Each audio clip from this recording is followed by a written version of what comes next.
Yep, nice and easy. We're done with that though. The jump rope. Yeah. Whenever I skip rope, I can't use these wireless headphones. They fall right out of my ears.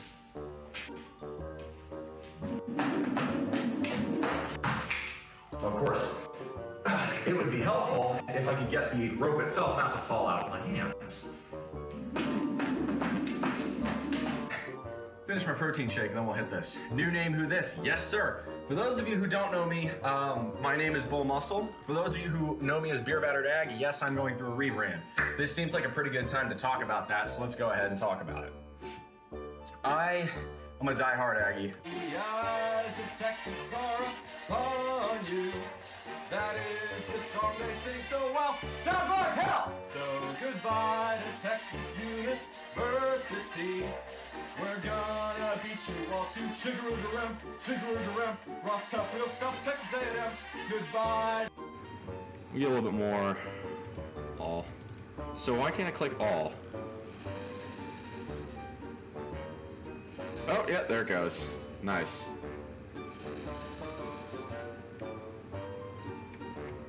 Alright, let's do one more bronze bar.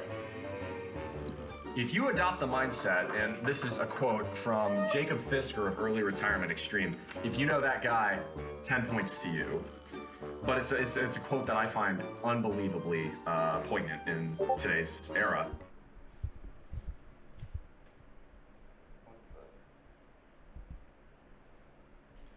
Hang on 1 second.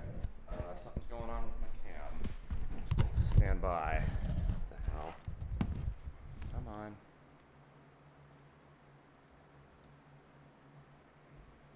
Something's going on here. Stand by, y'all. I don't know why I don't have cam on.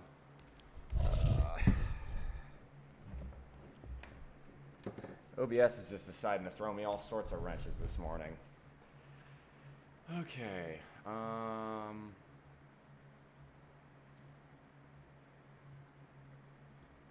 right, let's try this.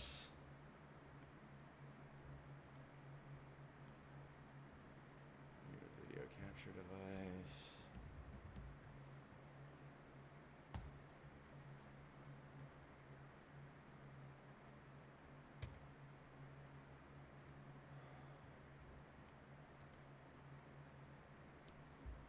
Okay, something's going on here.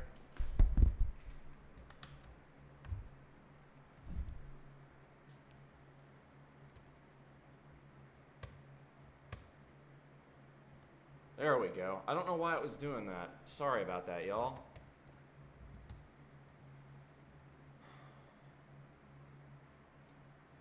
I have no idea why it was... Okay, this is strange now. It's at a different aspect ratio. Why is it?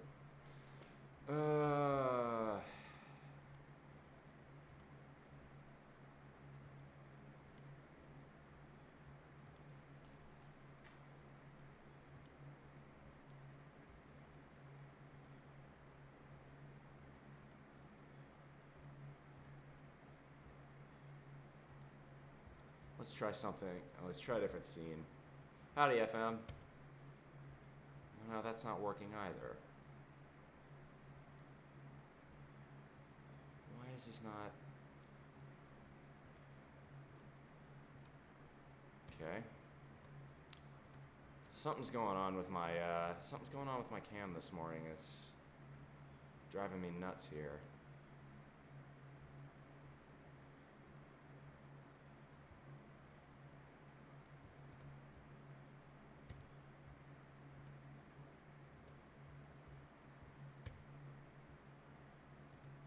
There we go.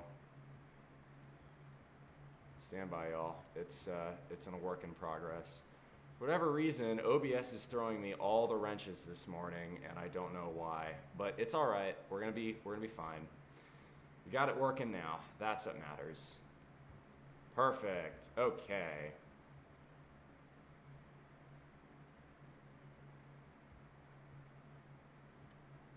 Perfect. Okay. Like a horror movie, the lights go in and out, except we eventually see a monster standing behind. Oh God. Let's not tempt fate with that. Anyway, sorry about all of that. Good morning. I'm your host, BullMuscle. Welcome back. It's Friday. We're gonna hit squats.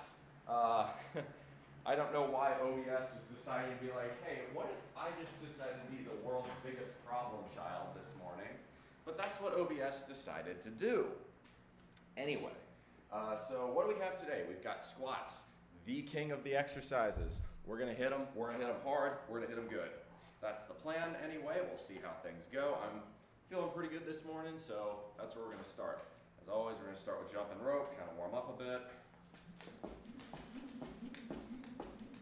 Now you may notice that my car is in shot here. The reason for this is that my roommate has gone back up to New Jersey for the weekend. It is Labor Day weekend, and she desperately needed to go and see her family and her friends, all of her Yankee friends up in New Jersey. She's actually going to even go to New York to watch, weirdly, the South Carolina Gamecocks football team. Kind of a strange thing to go all the way up to New York City to do, but that's just how it worked out. As such, I have the house to myself for the first time since, January of 2022. So what I'm gonna probably end up doing for the majority of my weekend is cleaning it from head to toe, every room, and probably doing a shit ton of walking and hiking outside. Today, we have been blessed with that. If you're from the South, you know. But if you're from the South, you probably know about the phenomena where after a major storm or a hurricane runs through, let me move the mic up here so it's a little bit less quiet. After a major storm or a hurricane runs through, you tend to get really nice weather for a day or two, and today is that day.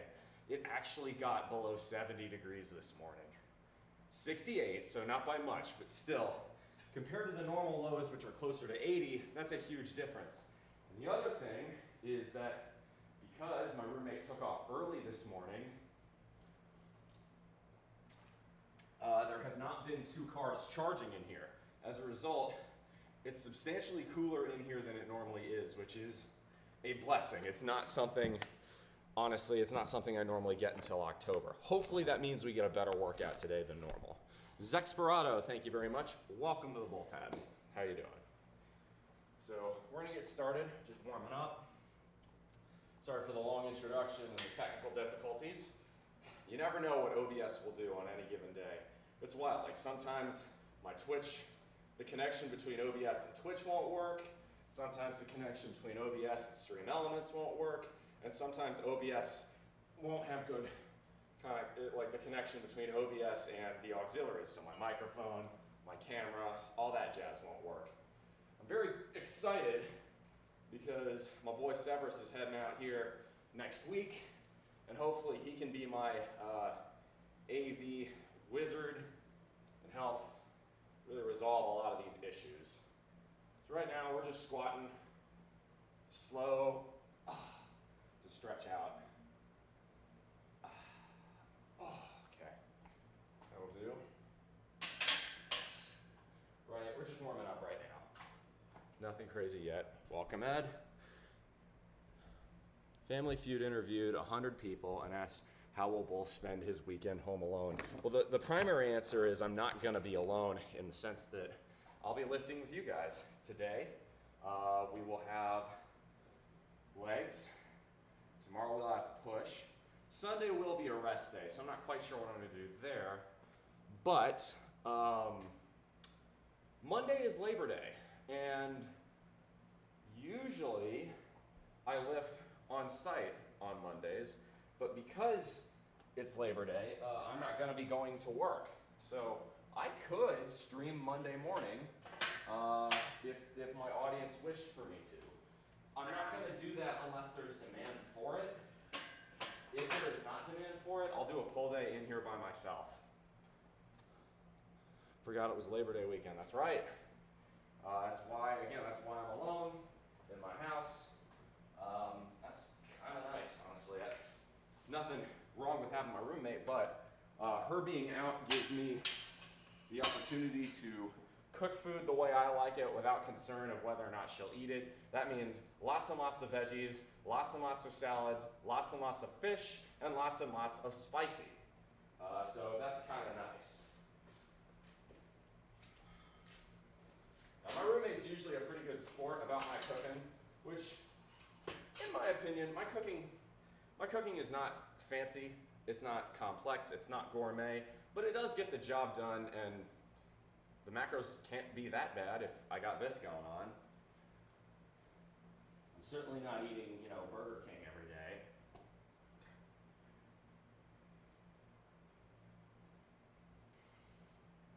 Anyway, let's do a warm-up set at front squat with 175, I reckon. I'm kind of curious about how heavy I can go today.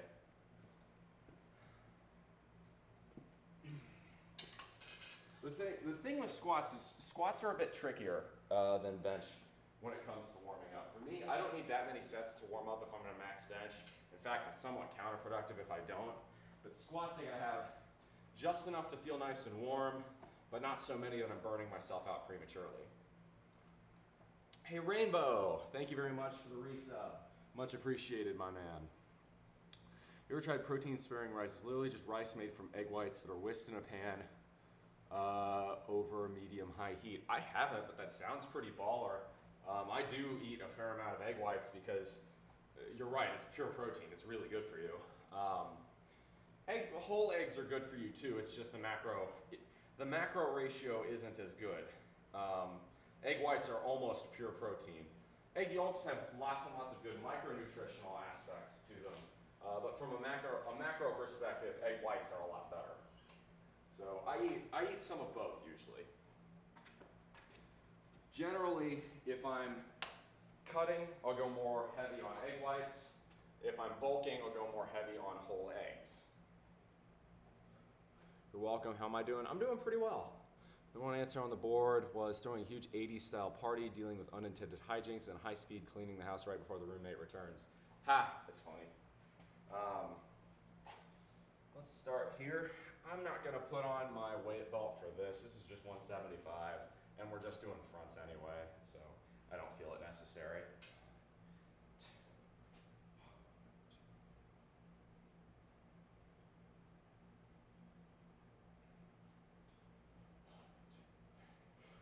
Oh.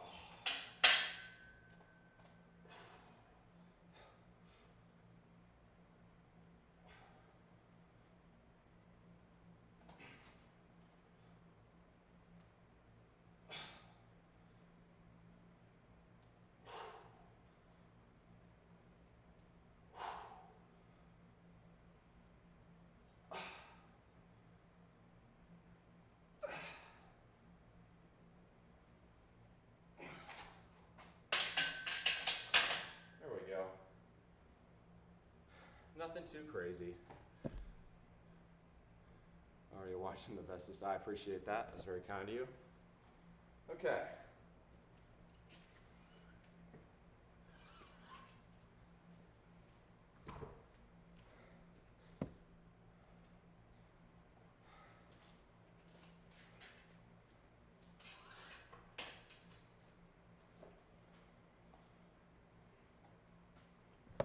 Today we'll be exercising as well, doing a mobile curls up in the bed as I have a rest day.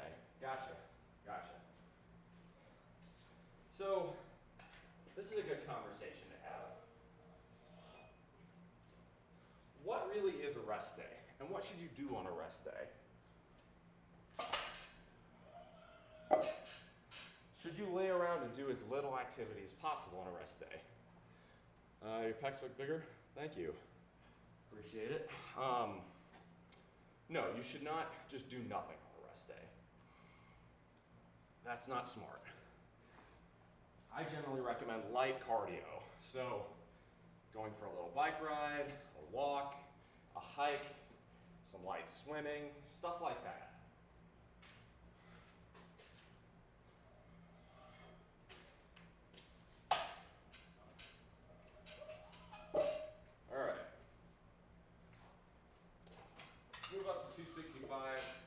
Now instead of doing our normal, high volume set here, going for 15, 16, I'll probably just shoot for 10. And I'm gonna peak a little bit higher weight.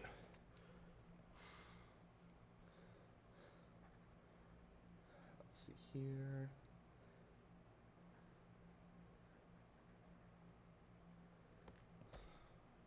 How's your morning been? Pretty good, pretty good. All right, so that's 265. We'll go ahead and get our belt. No calisthenics today. Yeah, it's probably not necessary to go all the way to calisthenics. I'm just talking, again, walking, maybe a short bike ride. Nothing intense. Nothing where you feel winded or sore. That's not the purpose of a rest day. But yeah, in general, a little bit of light cardio on a rest day is a good call. You don't want to sit around doing nothing. A rest day, you should get your hair down, perhaps put a TV camera if you know someone with experience. Ha, that's funny. I don't know. You should go ask the Fulton County people and just. I can't do the Trump's the stink face, the Trump stink face like he did as his mugshot. I can't. I don't know how he pulls that off. I'm borrowing this from an old Comedy Central roast that he went on about 10 years ago, where it was Seth MacFarlane said, "How is it that you have a permanent facial expression of who farted?" I can't do the Trump face. You know what I'm talking about, though. And regardless of what you think of Trump as a politician, good, bad, or otherwise, he is one of the best memes of the 21st century. The man is a walking, talking shitpost. Love him or hate him. And there's very little in between for Trump. I do that every day, at least 12,000 steps even on rest days. Well, that sounds like you're doing pretty well there.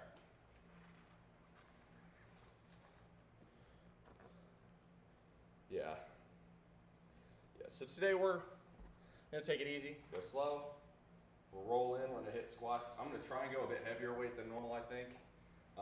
Nothing insane, but I might try close to, if not 400, and see if I can't, probably a 1 or a 2 rep set as a peak, and then, a 5 rep set or something like that. All right, so I need to make sure headphones are set up. I thought I had done this, and it turns out just every single technological glitch I could be having right now appears to be occurring. Say la vie. There it is. Cool. Okay.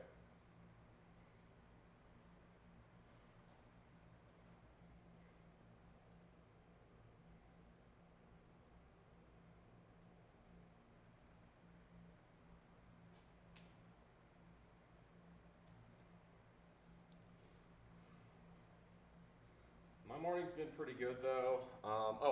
Did my weigh in because it is Friday morning and it is Financial Fitness Friday, so we'll talk about that later. But we are gonna hit it pretty good here. I weighed in at just about 210 on the dot, so that's coming down from my little bit of a food bender when I was out in Washington 2 weeks ago. So we're moving in the right direction there. All right, let's get a set. Enough goofing around.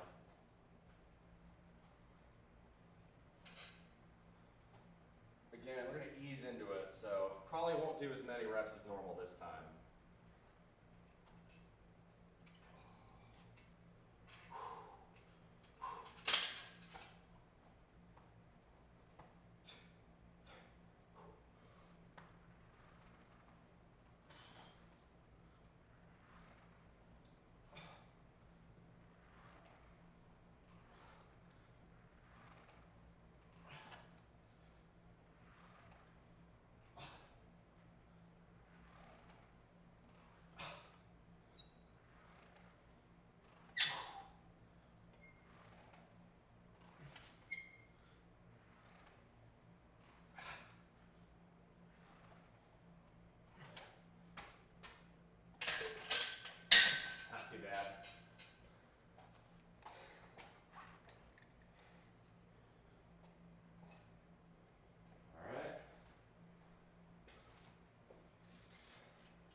Hey, Wendy's.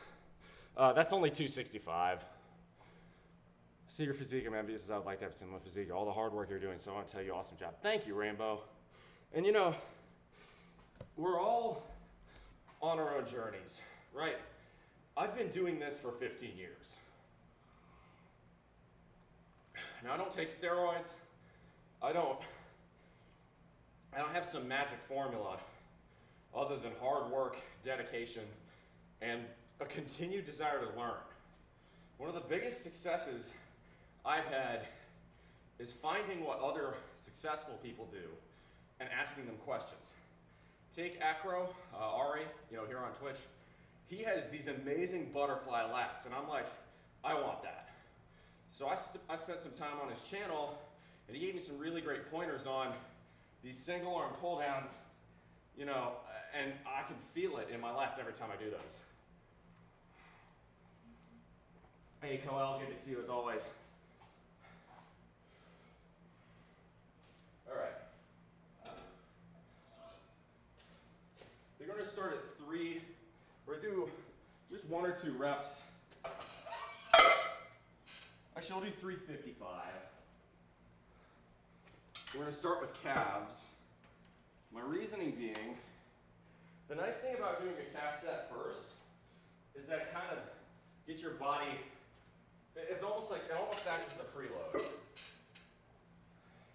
It doesn't help your muscles, but it helps your balance, your limbic system, your central nervous system get acclimated and accustomed to the weight you're about to put on it for a squat, which is obviously a lot more involved than calf raise. So we're going to do 355.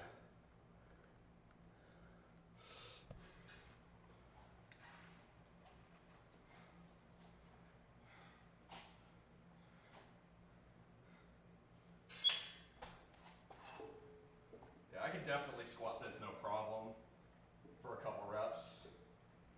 You just kind of know when it's on your shoulders.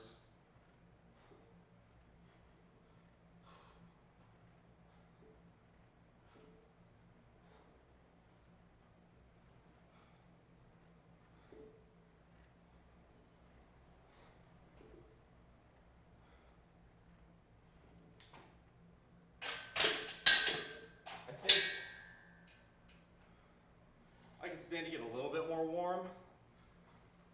Hey, SSS Nagini, thank you very much for the follow. Welcome to the bullpen. It felt pretty solid. I think I'm going to do maybe just a set of 2 or 3 at most to kind of prep my body. My legs don't feel very sore yet, but they also don't feel fully warm. So just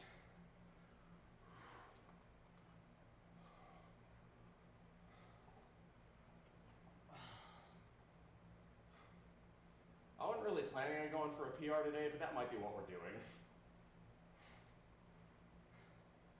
I don't know, I think the last time I tried anything too heavy was like 380, and it went out pretty easy. Jimmick says, hey, I asked you how to get size before. Started taking creatine 2 weeks ago, started eating a little bit more than I usually do. Seeing now good progress to keep my abs showing.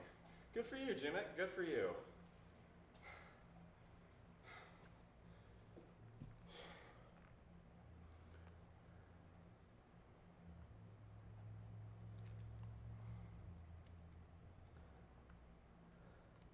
All right. So we're going to start Marth, redeem and hydrate, sure thing. All right. So now what we're going to do, I'm going to move you guys over here. Now why am I having you do this? This is because if you're going for weight, it's that much more important that I have good form, and most importantly, good depth. So, when I squat this, I want you guys to be paying attention to depth. I'm going to show you how far deep I should be going, and I want you all to monitor my squat to make sure I go that deep. It's a depth check. Now, this being 355, I should have no issue with doing this. If I have trouble with 355, that's probably a warning sign that today is not the ideal day for a high weight PR attempt. All right. Now it's too close, so I'm gonna move y'all further back. There we go. Okay. Let's see here. It looks about right. So stand and move you a bit further forward. There we go. All right. So again, this is not the PR set. This is just 355. Trying to get a little bit more accustomed to the heavy weight, balance, central nervous system, all that jazz, okay? So I'm gonna go for probably 2 reps here, maybe 3.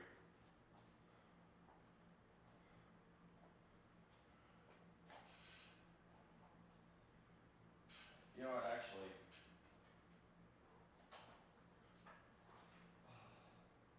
stretch out just a bit.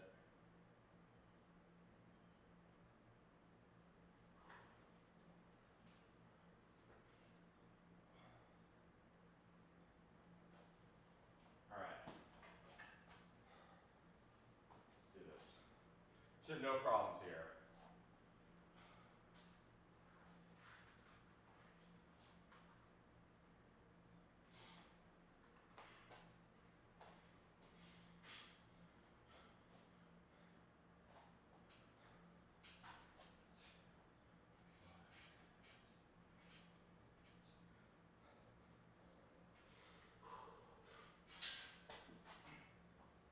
Check my depth.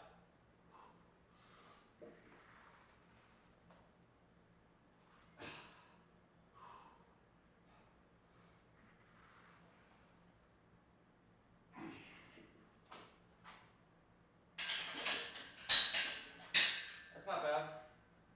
That's not bad. I can definitely go heavier. So I want you guys to remember what you just saw and tell me, okay?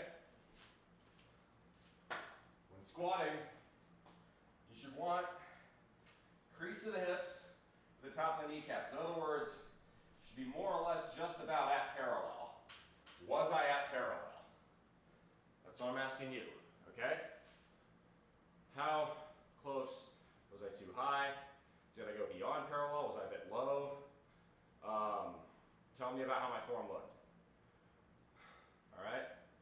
While you do that, you're gonna decide how far I want to push it. I'm gonna see what I did last time I went heavy.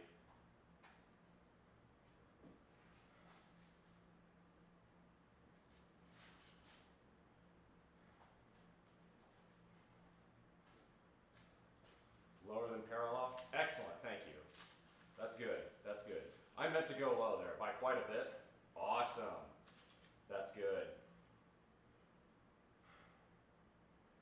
Okay, so last time I did 375 and it was good. I know low bar is supposed to be at parallel from what I heard. Well, that was low bar, so yeah. So if I was below parallel, I should be fine to go a bit heavier here.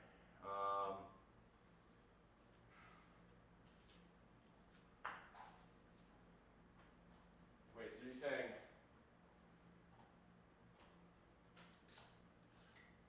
Jimmy, so you're saying was I a little bit lower than parallel, or I need to go a little bit lower than I did? I'm not quite sure. I'm not quite sure what you're saying there, Jimmy. Low bar squat's supposed to be at parallel or just an inch below. That was what I was attempting.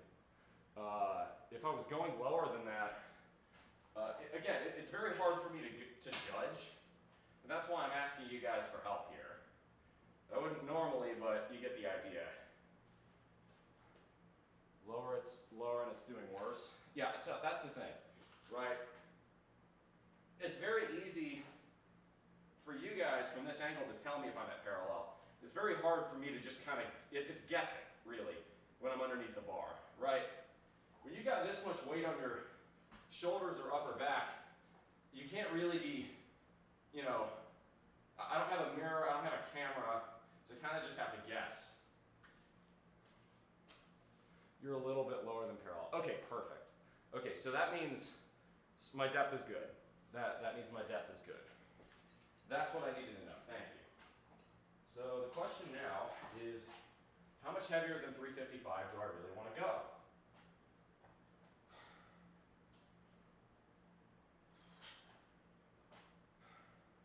I definitely think I'd have no problem with 375, so we'll go above that. The question is 385, 395, or 405. And I'm not really sure which. I think,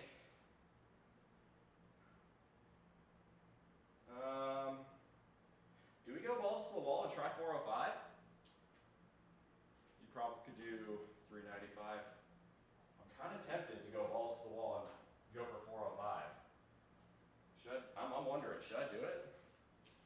What do y'all think?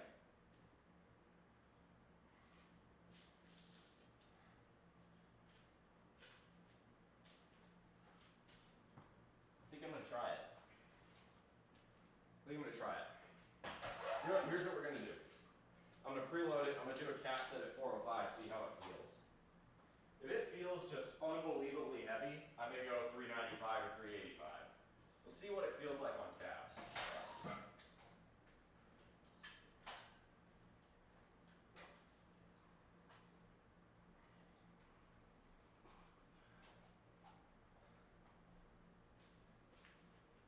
Ooh. Trying to get to the big 405. Dude, if you're close to 405 and you're 165 pounds, you're doing way better than I am, and hats off to you. That's amazing. Right, I'm 210 and I have trouble with 405.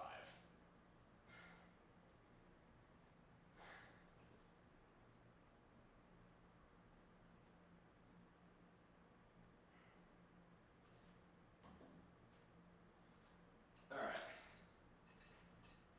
The lower back's feeling a bit sore, which is a bit of an unnerving feeling. So we're gonna do this on calves, and we're gonna see how it feels before making up our mind. Could be a good idea. Just be careful of your back. Oh, you're only at 280 max, but still, 280 at 165 body weight's great.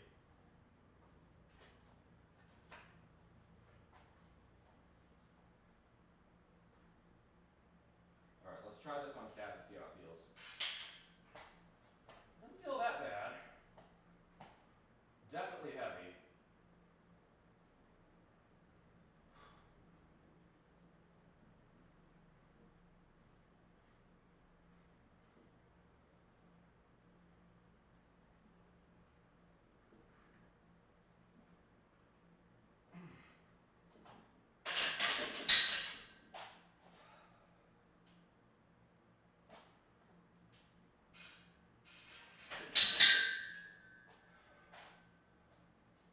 That's the question. Strong like bull. Do we want to try that? Hey, good morning, y'all. I'm doing all right. We're trying to figure out where I want to go for a 1 rep.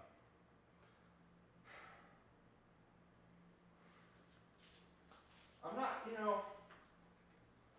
I'm thinking about this.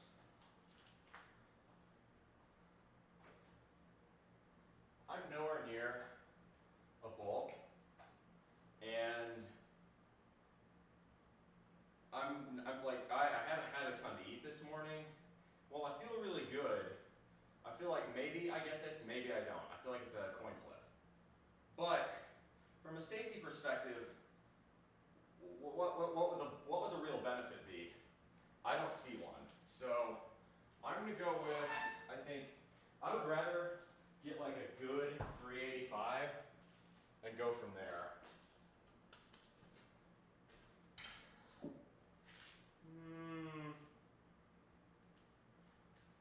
390. 390. We're going to split the difference between 375 and 405. Nah. So you did 405 there, but like, I'm thinking about it, right? I'm not on a bulk. It doesn't make sense. I've never squatted 420, and I don't think I could right now. If I get on a bulk though, I bet I could do 420. But right now, like when I did 405, I was at the end of my bulk. The more I'm thinking about it, the worse an idea I think going that extreme is. I think the move is going to be 390. I think that's what we're going to do. This is still going to be really challenging, and I'm going to psych myself up to do it. misunderstand. So I keep thinking my maxes are higher, then I go to test it and it's not. Dude, facts, absolutely. That's how it goes. That's how it goes.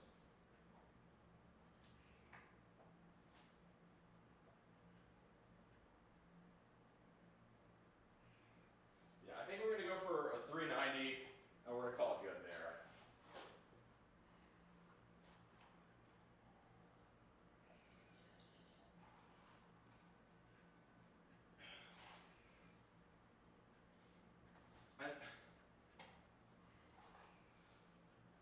I don't think it matters as much with like bench or shoulder press, but like with squat in particular, you're better off, you know, getting a clean 390 than a janky 405 or like a straight up unsafe 410.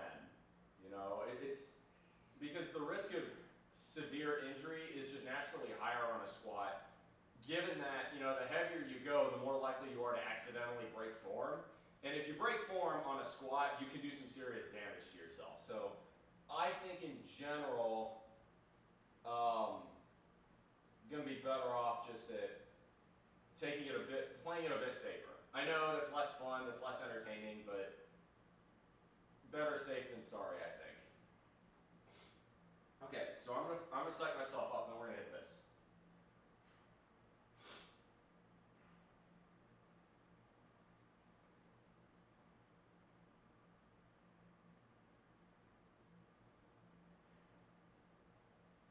All right. Okay.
was I?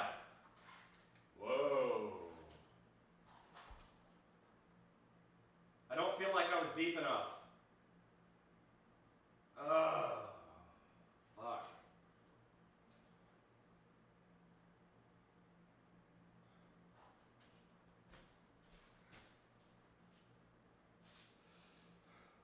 What was off camera? A seat in my car so I could sit. Dizzy. I'm lightheaded. Whew. How'd it look? Was I at parallel? Honestly, it didn't feel bad. Part of me wants to try 395. This is the game I get myself into. Seriously, how's the form?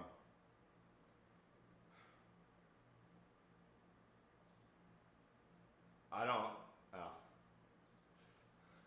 I'm gonna do another heavy set of calves, kind of reset my system. Ooh. Yeah, the lightheadedness is real.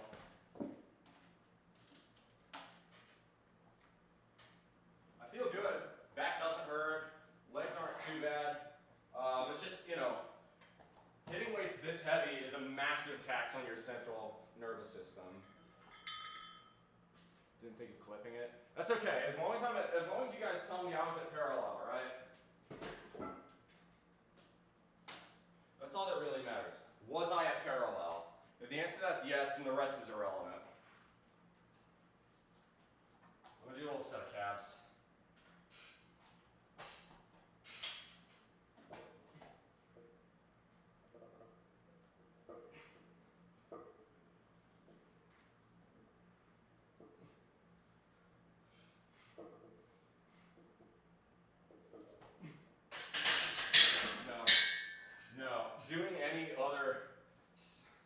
Doing a set of 395 right now would be a profoundly bad idea.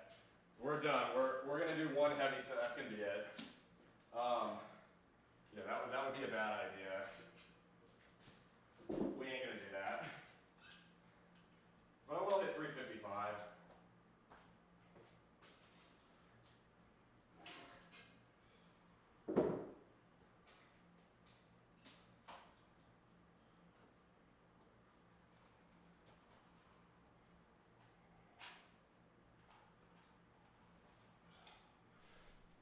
Hey, thanks, Lab Boys. Hey, give out a shout out to my main man, Lab Boys, for a sec here. I mean, it's all right. I'll go back and watch it on. I'll go back and watch it on the VOD later. I don't know if it'll count or not, but I feel like it did. It felt decent. I don't know if it was deep enough though.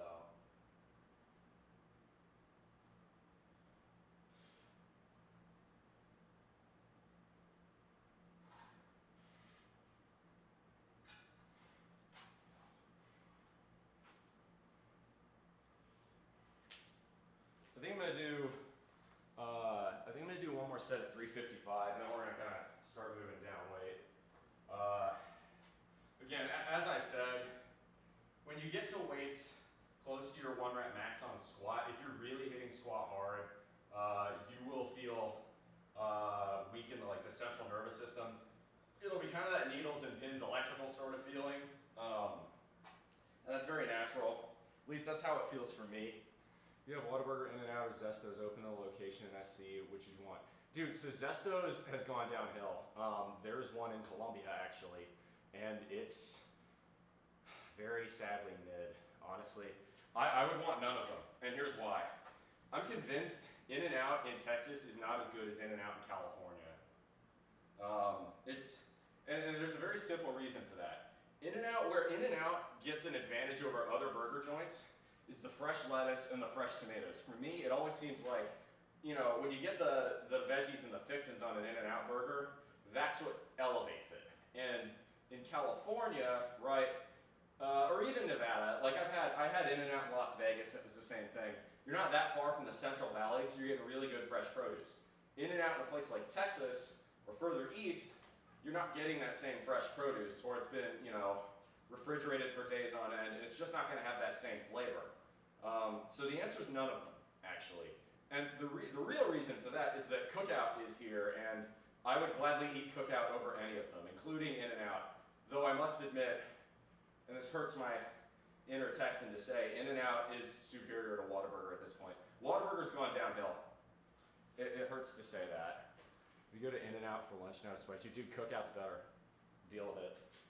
Come east, you'll see. Cookout fucking slaps, dude. Cookout is really good. Okay. So we're gonna hit. You need to try Cookout, yeah, bro. So I'm gonna try 355. I probably won't. I don't know. We'll see. I don't think my legs are gonna be what limits how many of these I can do. I think it's gonna be my central nervous system. Dude, they have quesadillas. They have like, dude, and it's all good. They have chicken, like, it's pretty fire. And their burgers are good too. And if you're into like sodas and root beer floats, dude, they have a cheer wine float, that shit. So if I drank soda, it would probably be really good. All right. Let's do this. 355, strong like bull.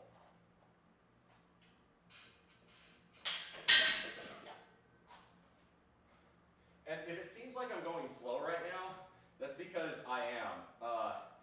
If you're going for a max, especially on squat, again, you're gonna tax. The same thing with deadlift in particular. Those two, or clean, or a full body press, or anything like that, you're gonna tax your central nervous system, and it just takes.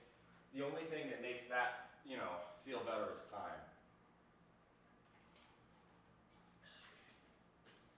All right, here we go. Let's do this.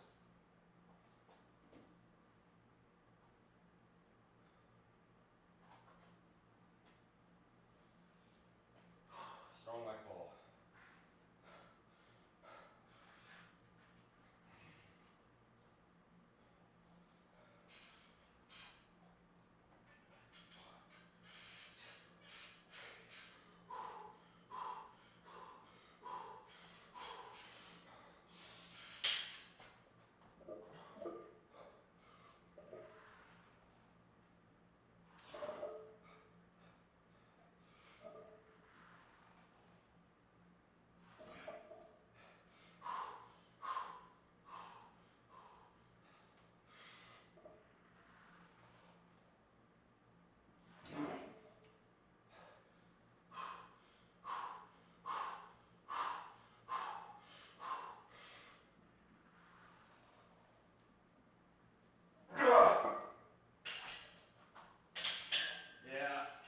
Did not feel good. Again, it's my CNS. It's not anything in my muscles. My muscles aren't killing me after that. It's the nervous system. Hey, good to see you, Phoenix. That last rep was janky, but that's 4.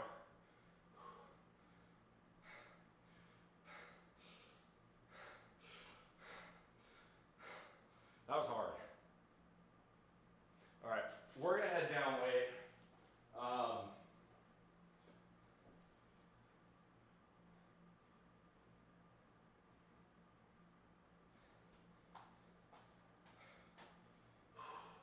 Do a set of calves next. Since we're already at 355, we might as well.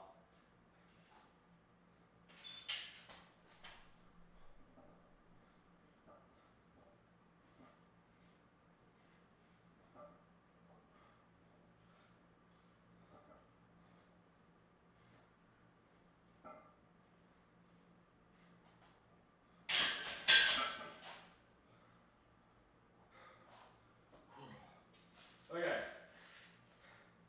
Yeah. We're at a little bit of dizziness, so we're gonna move to 315. I'd like to get 10. Realistically, 6 to 8 is more likely at this point. We'll see what we can do. Get up and make it work.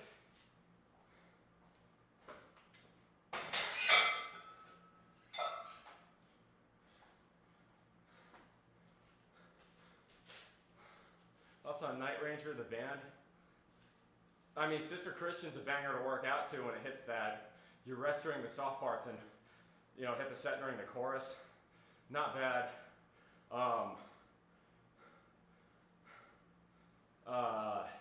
You know, to me, they're like, you know, Kicks or Quiet Riot. That's not fair. Quiet Riot's a little bit better, but they're like any of those 80s hair metal bands where you can lift to it. It's good lifting music, but it's nothing I would say is like special or anything. Phoenix, I'm doing all right.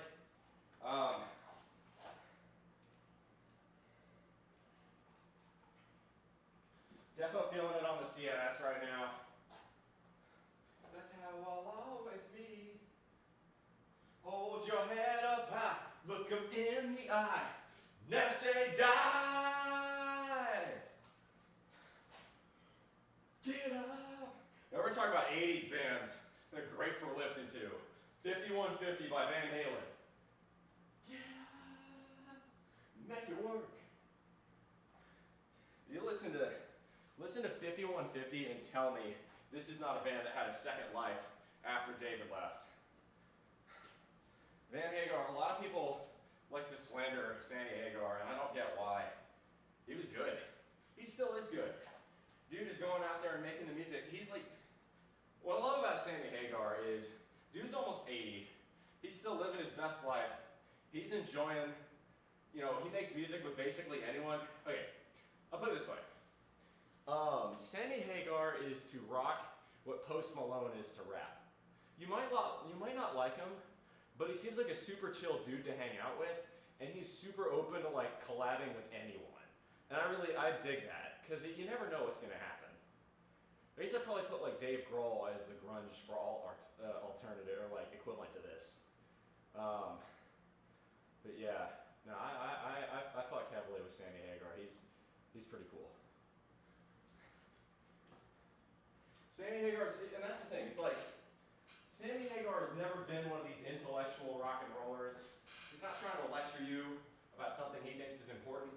Sammy Hagar just wants to have fun. And you know what? There is nothing wrong with just wanting to have fun. So, if there are any Sammy Hagar haters out there, mellow out, man. Lighten up. It's your one-way ticket to hell, yeah. Shit, you know what? I'm gonna play heavy metal now. That sounds like that's the perfect thing to play for this.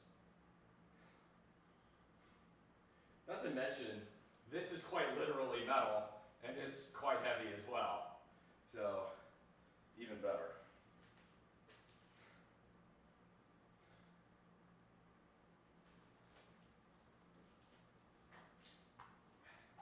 Only trouble about this song is that I have to remind myself not to think about South Park while lifting to it, because then I'll lose it.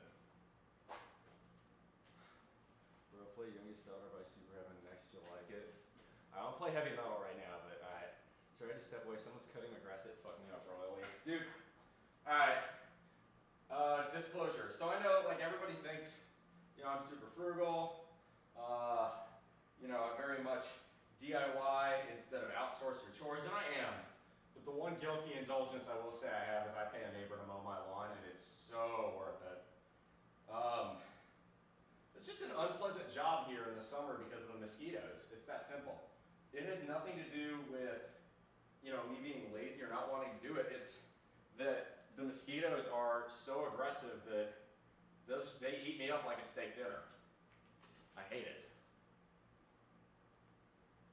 Alright, so I'm gonna kind of psych myself up. We're gonna hit this for another set. Out of curiosity, what's the temp in here? 79 degrees, yeah, it's much cooler. At 80, I mean, 79 is still not perfect for a workout. I like my gym cold, but that is a massive improvement. You know, a week ago it was 90 in here, now it's only 80. You know, that sort of thing. So I will happily take 79. I don't know if I'm gonna do 2 sets of this or just one. We're gonna see how this goes. All right, no more talk.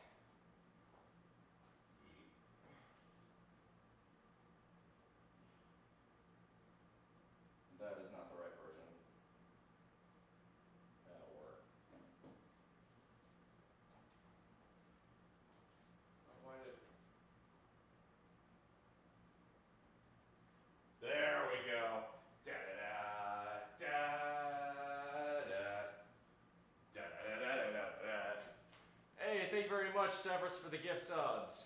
Very kind of you. Sparks fly in the dead of the night.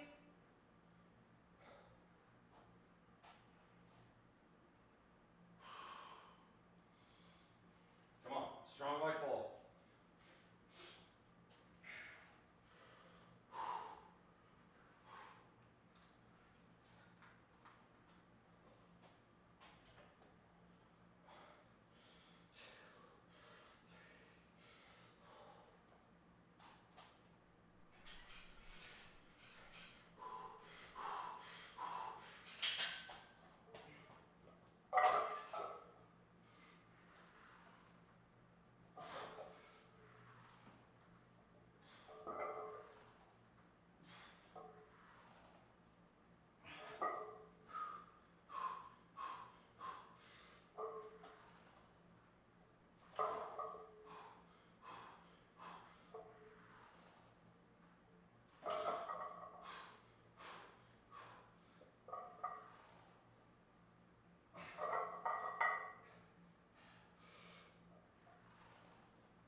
Not bad, not bad. That was 8. I think I do one more set.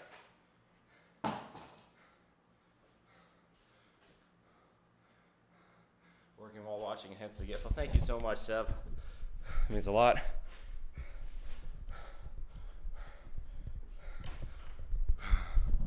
Place this over here while I do a set of pullovers.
Heavy metal noise. Heavy metal. Alright. We're bringing this in closer. I'm going to keep you guys up top. We'll do one more set. Thanks, Phoenix. Appreciate it. The hype, the motivation really helps.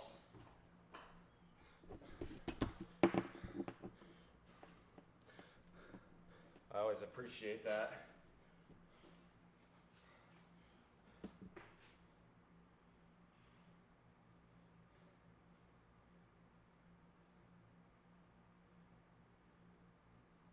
We'll do a set the calves here. That's what we're gonna do next.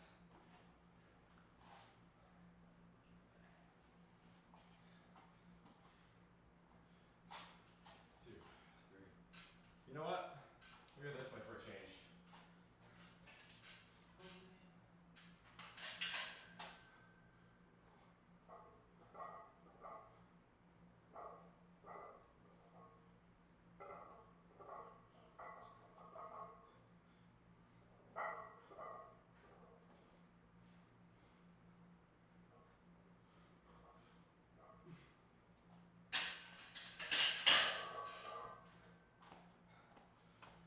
Hector, welcome to the channel. Say show biceps.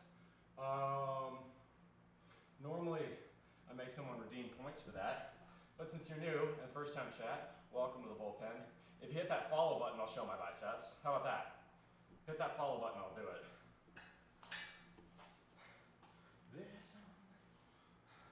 Shoot, what was that song Lab Boys wanted me to play?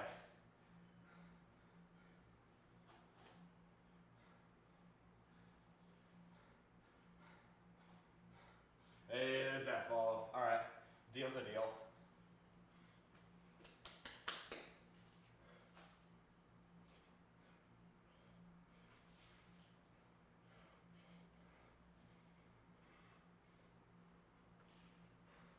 Yeah, baby. Youngest daughter by Super Heaven. All right, if this is worse, then there's only one way to rock by Sammy Hagar. I'm gonna have to say L plus ratio plus you can't squat 315.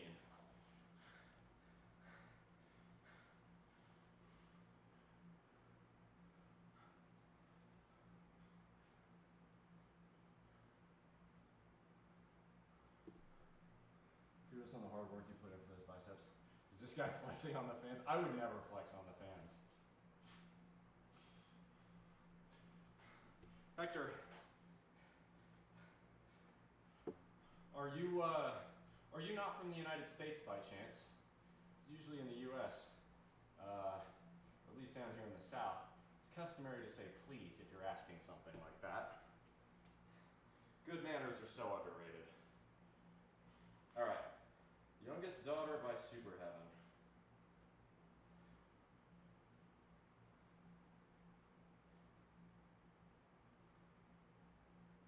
Oh, sweet. Okay, it's an actual lifting song. It's not. To be fair, Lab Boys, it's a 50-50 shot as to whether or not you'll send me a troll song or a legit song.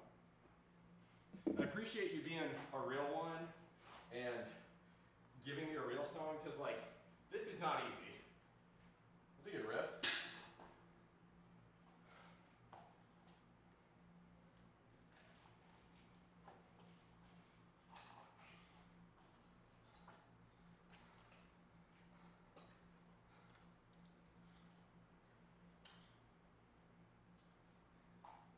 All right, we're gonna do one more set of squats here. I think after that we'll do maybe one high bar set at 225, and then maybe a high volume set, low bar at 225. We'll be done with squats for the day. We'll hit Raiders, we'll hit Bulgarians, you know, a couple odds and ends, and then we'll probably call it. And we're going very, very slow today, but that's kind of the point. All right. We'll hit fronts too. I forgot about fronts. We'll hit fronts after the volume. This isn't bad. This sounds a bit like,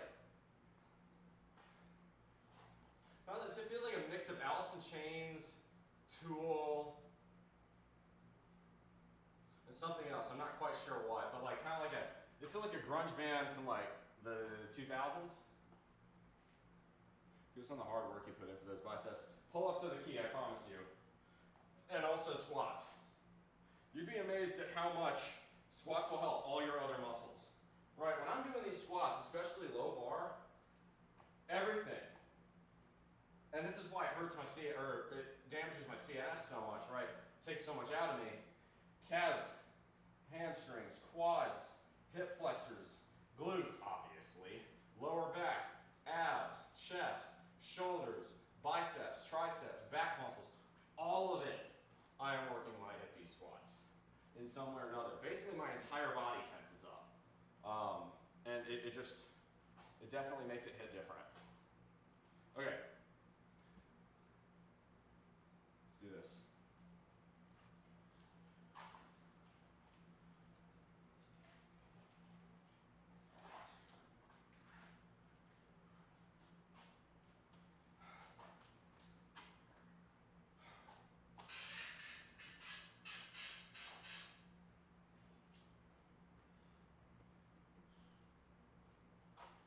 It's a good song, but it's not hitting the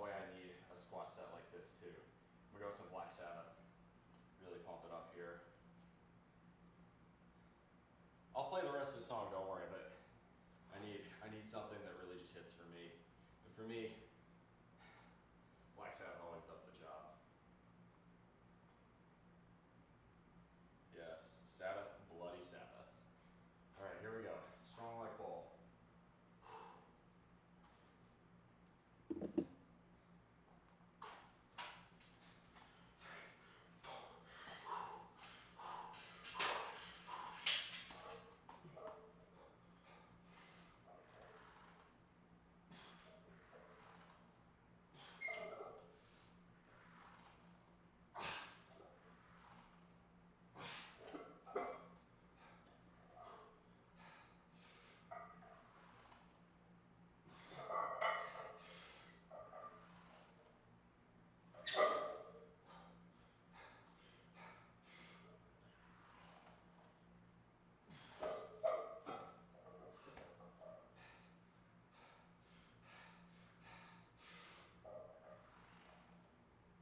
I got one more!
Come on.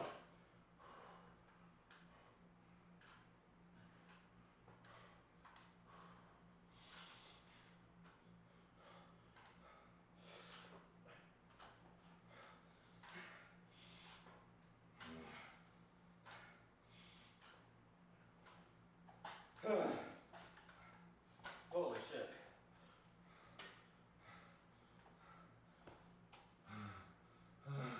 Holy shit. Ah. Alright, wait, Jesse.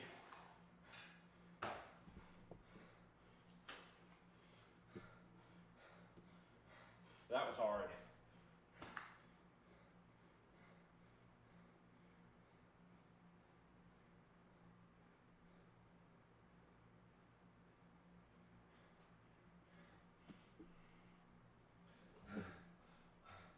Alright, let's hit quick set of calves.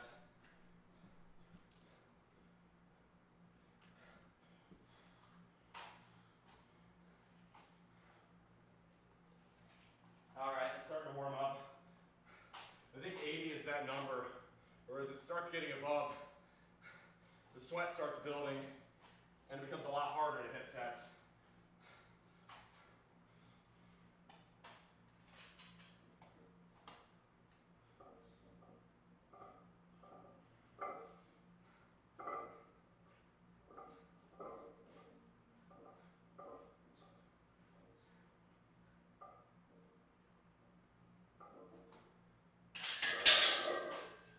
Alright.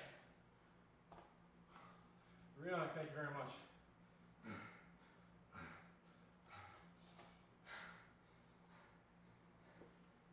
Alright. Back down, 225.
225 for,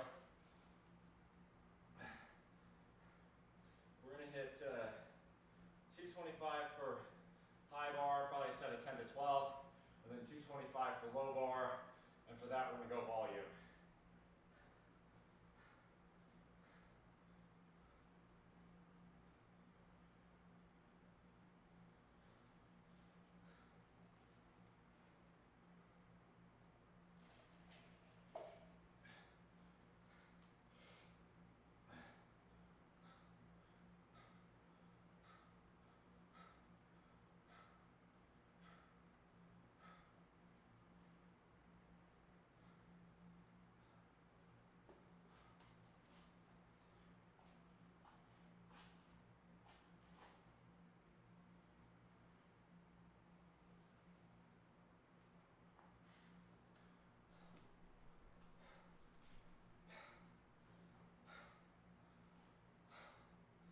So, I guess I'll talk a little bit about what I'm trying to achieve with my body right now. Probably through all of September at minimum, we're gonna stay with maintenance and a slight cut. I would like to be a little bit more like 206. Right now I'm floating at 210.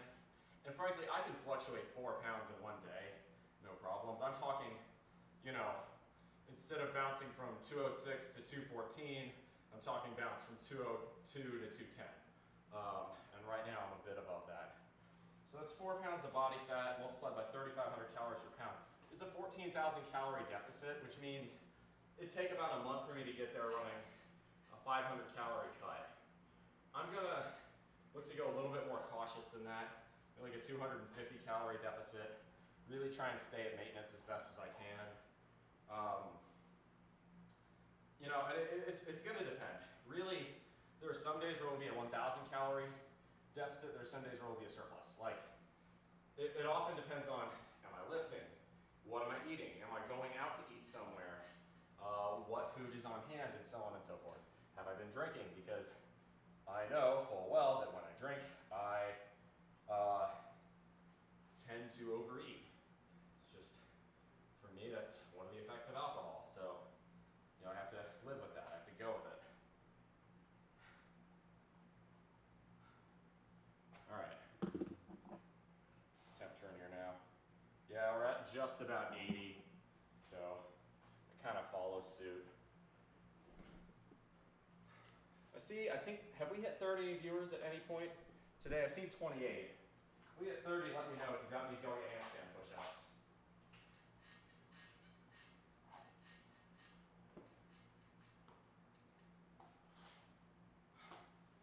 Okay.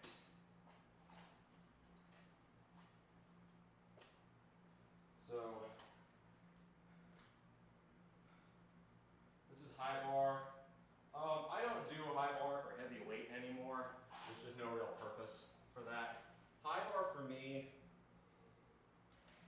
mostly because I'm 6'3", I'm fairly tall. High bar for me doesn't make as much sense as low bar does. Puts more strain on my knees. However, I think it's still important enough to do it every so often so I don't lose muscle memory. That way, if someone asks me to high bar, I do that. Do a back flip. He says, okay, even if I was fresh, which I'm not, I couldn't do a back flip, even if I wanted to, which I don't. The fact that you're asking me to do that after squatting 315, after squatting 390, after squatting 355, tells me you're not being serious, bro. I know what you're really doing is flexing on the fact that you can do a back flip. And that shit is dope, so go check that shit out right there.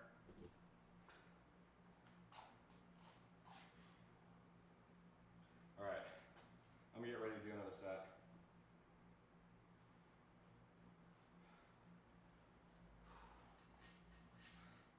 I'm definitely dragging ass. That was hard. That was really hard. I don't think we're gonna do the full 30 or the full 30 set leg workout today. My central nervous system just doesn't have that in it. Right now we're at 3, 5, 7, 13, 15 sets. We'll probably do like 20 to 25. Still a good workout. OT teach you how to backflip when we get to the beach? Alright.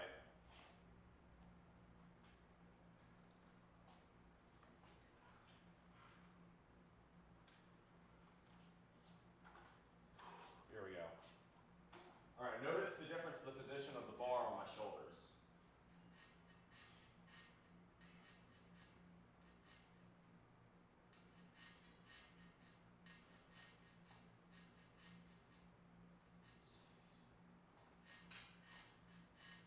Here we go.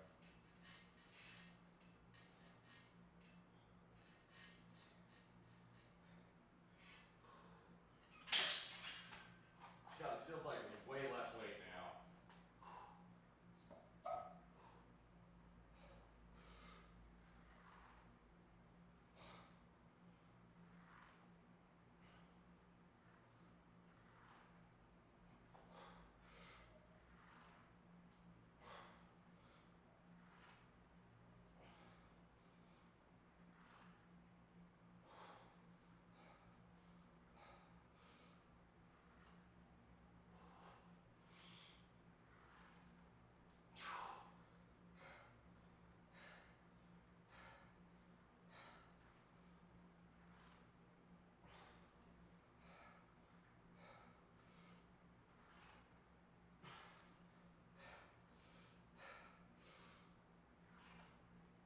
Oh, that was low.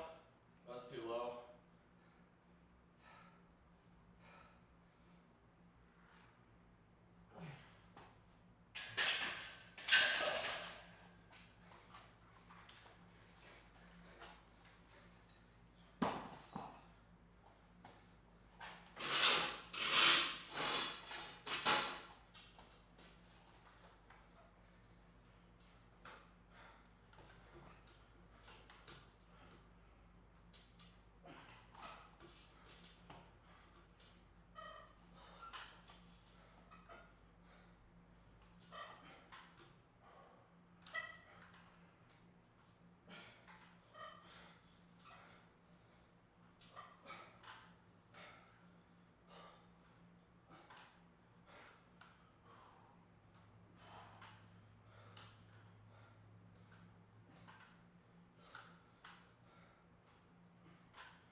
Come on.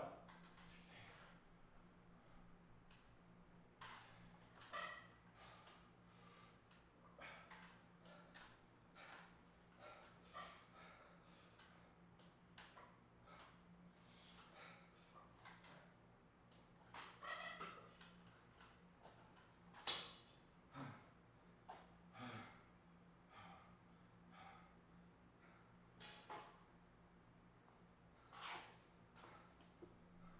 I was building a decent credit score and as much no intention of ever paying it off. Straight credit max. If you have a terminal illness, you could. But a lot of times, that debt will get passed on to your friends and family. There are some debts that are not dischargeable through death.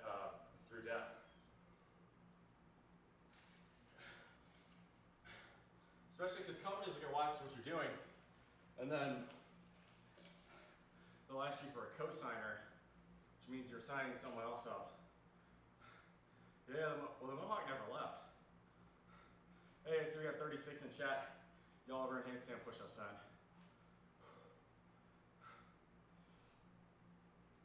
Okay, so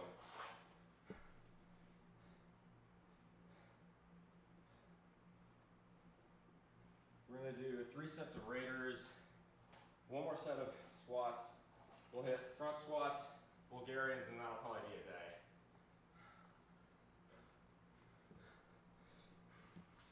It's irresponsible too, and I'm not gonna sit here and suck off the corporations, but if everyone did that, the economy would crash.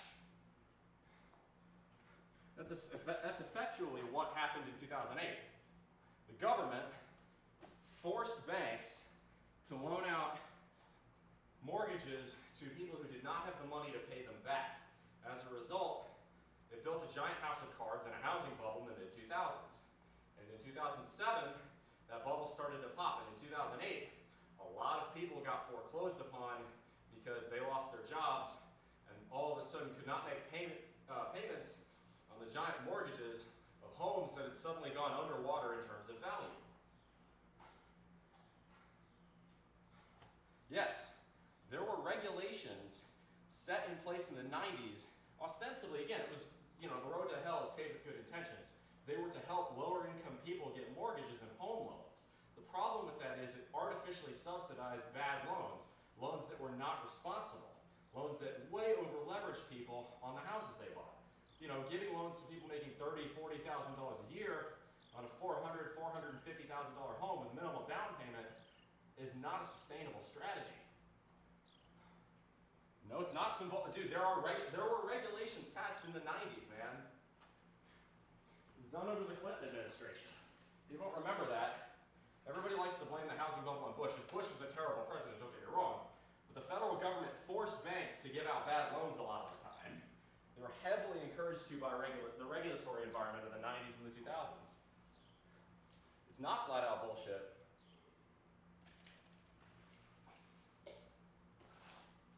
Mentioning the housing bubble is going to pop, prices are still going up. So this housing environment, I believe, is different from the 2000s. The main reason being that it's still in some ways a hangover from 2008. So when the housing bubble collapsed in 2008, pretty much all construction came to a halt. We stopped building houses for a solid 4, 5, 6, 7 years from 2008 well into the 2010s.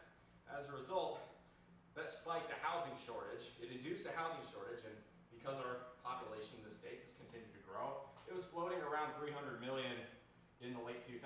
Now it's more like 330, 340. That's 40 million more people that still need homes. They are humans, so naturally, supply and demand. Compound that with poor zoning regulations, increased stringent construction codes that make it more expensive to build, and plain old-fashioned corporate greed, boom, you've got yourself a bubble. Is the world flat? Harem King, thank you for the first time chat. Welcome to the bullpen. I think you're just trying to shitpost and meme, but no, the world is very much not flat. The banks lent money to people they shouldn't have. That's on the banks. People. Okay. There were regulations that forced the banks to give out loans to people who couldn't afford them. Now, a lot of it was indeed also greed. Figuring that banks, the bubble would never quite pop, the banks figured, well, we basically got these guys for life if they're going to be what's called house poor. So if you're house poor, the idea behind being house poor is that you have a lot of wealth, but almost all of that wealth, or at least a majority of that wealth, is illiquid because it's all tied up in the value of your home. In other words, on paper, you're wealthy, but in a cash flow sense, you're poor. Which regulations? You have to show me this after stream. Sure, and I'm not, by the way, 100%. The banks absolutely were greedy as shit and took advantage of the regulations. But there was a regulatory environment that spurred the banks on to make those bad loans in the first place.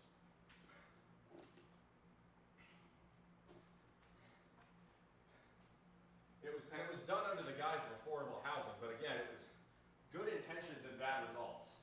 It was a poor way to address the problem. The correct answer should have been, in my opinion, what we're starting to see cities do now. And I'll give a lot of credit to cities like Portland and San Francisco. I very seldom do this for trying to, in Minneapolis, Minneapolis has done very well on this, trying to force single-family home exclusive areas to allow things like backyard cottages, duplexes, fourplexes, nothing that's going to ruin the character of the neighborhood. I'm not saying build fucking skyscrapers next to people, but increase the density of exclusively single-family home neighborhoods. When you do that, by the laws of supply and demand, you are creating more supply. When you create more supply, that is going to bring prices down. You have to build a lot of supply because there's been a lot of shortage over the last 10, 20 years. But the more demand you create, or the more supply you create, that demand isn't going to skyrocket unless you have something like a tech boom, which is what happened in, well, San Francisco especially, but also to a lesser extent And that's going to create a lot higher prices. So the more supply you build in, the more supply you build in, the lower you're going to. You'll either, at least at bare minimum, if you start drastically increasing supply, you will at least arrest the rise in prices. Ideally, you'll bring them down.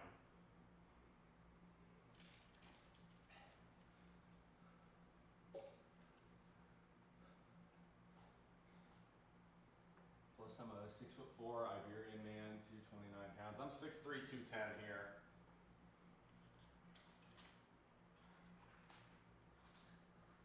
All right, let's hit this.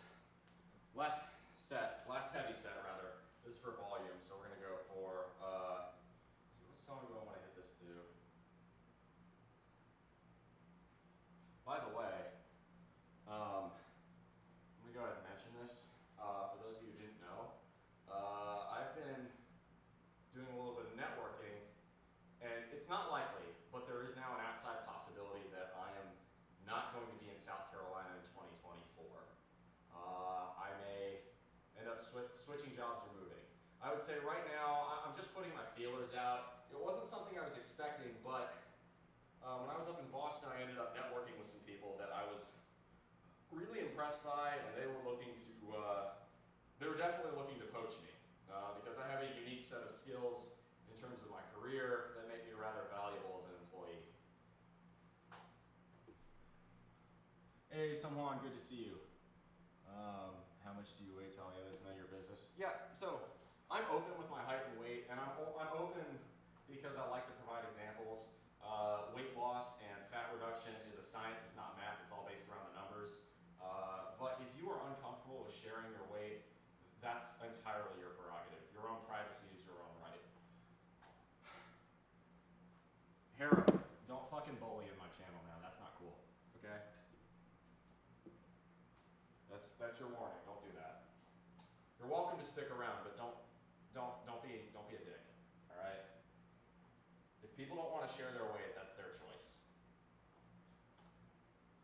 All right. I'm gonna do a squat. I'm gonna do a squat set.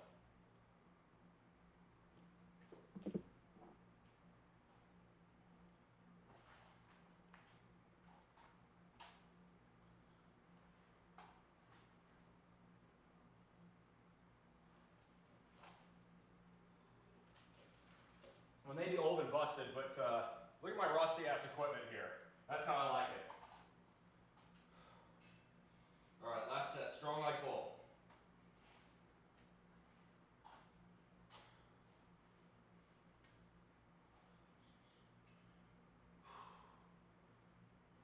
This is 225.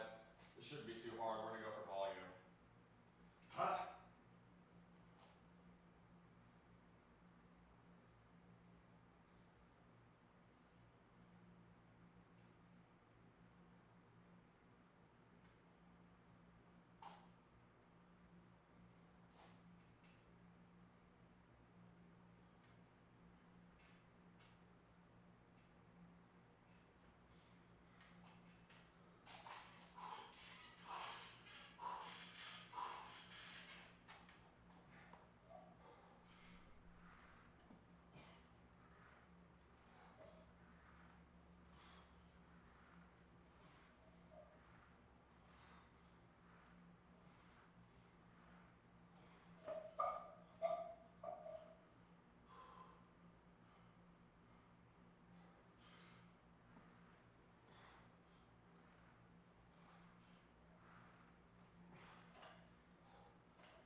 Come on, 2 more.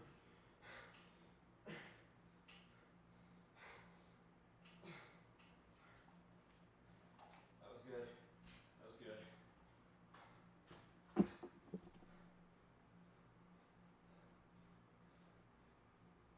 I think that was 21. Thanks, someone. Hey, Allie, good to see you. Morning, Big Red.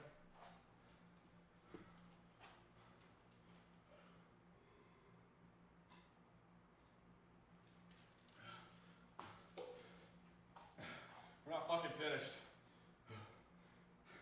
Oh, my legs are starting to hurt now. It's the volume that always puts the pain in my legs. Always.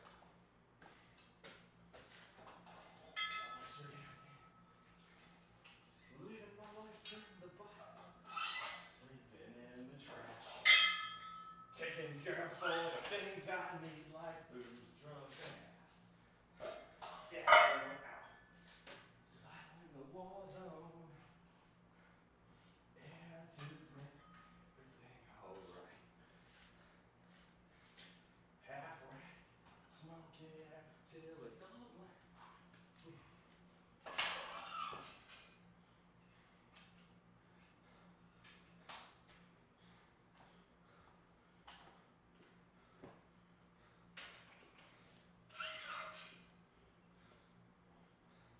I don't care what you say, I think, or what you do. Chemical addiction, get rid of you. So I gotta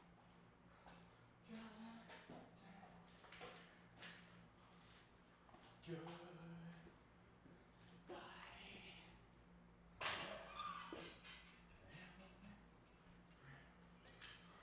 All right, next up we got front squats. We got 2 sets of fronts.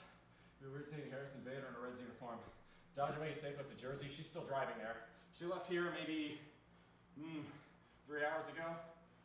If I had to guess, she's probably somewhere around the PD. So either on the South Carolina side of the border or the North Carolina side of the border. That is unless she's experienced traffic around Columbia, but she left late enough to where I don't think that'll be an issue. My guess is, if I had to take a guess at where she's at right now, my guess is somewhere around Florence, South Carolina. Dodger drives a Volt like I do, and these are terrific, efficient vehicles. They don't like going 80 though. The Volt is very happy going 65. And to be honest, 65, maybe 70 is the fastest you should go on a highway. American highways, due to loose licensing, the legality of eating and drinking on the highway, the prevalence of people texting and driving, and sometimes, especially in North Carolina, because NC-DOT is fucking terrible, poor highway construction often means that speeds north of 70 can be rather unsafe. Now, you get out to the Rocky Mountain states, Montana, Wyoming, western half of Texas, any part of Colorado that isn't, like eastern Colorado, parts of New Mexico. Those are areas where, yeah, maybe 80, 85 is safe. But here on the eastern half of the US, we're too dense, we're too populated for anything much faster than 70 to be a good idea. I think 70 is a perfectly reasonable highway speed. However, I will say, relative to the not so great American Strode, US highways are very safe. They're still far more dangerous than commercial airline travel, but in general, US highways are much safer than US streets and boulevards inside cities, mostly because those have been poorly designed. Again, the concept of the Strode is a uniquely American phenomenon, and it's not a good one. The Canadians are really the only other country where you see lots and lots of Strodes. The idea behind a Strode is it's like a 45-ish mile-an-hour road, give or take. It has 4 lanes, usually 2 going one way, 2 going the other, and then a center split lane, lots and lots of parking access, and lots of businesses on the side with lots and lots of parking lots because they're entirely car dependent and very little walkability or transit infrastructure. These strodes are statistically by far and away the most dangerous part of driving in the United States and to a lesser extent Canada. With the ACC votes, the Pac-12 is officially dead. Rest in pieces, bozo, you will not be missed, Larry Scott. The Pac-12 is a clown organization, and it has been for years and years and years. That conference was a joke. Frankly, the Mountain West was more interesting than the Pac-12 most of the time. That being said, didn't Utah kick the shit out of Florida yesterday? All right, let's do another set. Man, the numbers are up this morning. I love it. Still less than when I was making wine yesterday, though. Y'all sickos. There we go. Front squats, 2, 3. Strong like bull.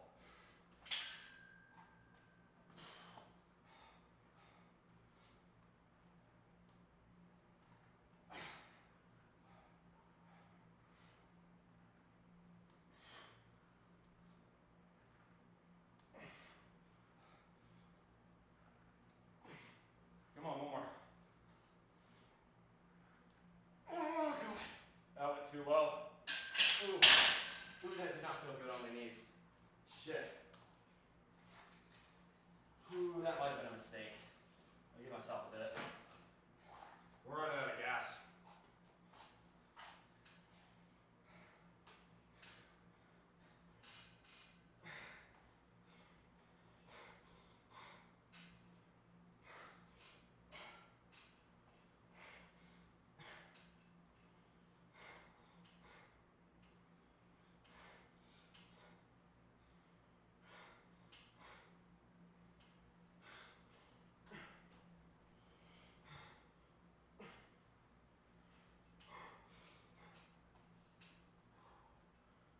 Swap.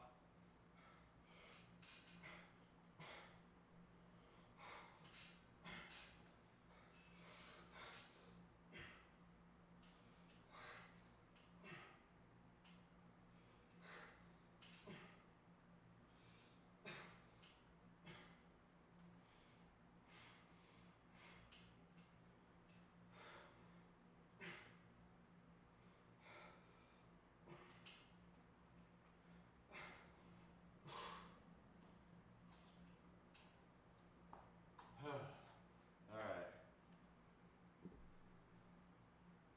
We do one more set of those, that's gonna be it. Let's see, it's 3, 6, 9, 15, 21, 23. Yeah, we'll do a couple Bulgarians, that'll be it.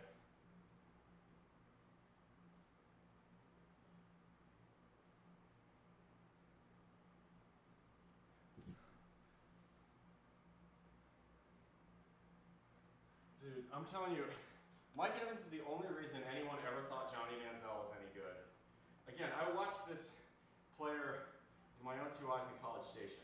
What would happen is Manziel would get behind a really good offensive line because we had the guys that Mike Sherman was a much better recruiter than was led on. And what happened was that he would get these really great offensive linemen, and then Johnny Manziel came in behind him, and the lineman would give him tons of time in the pocket.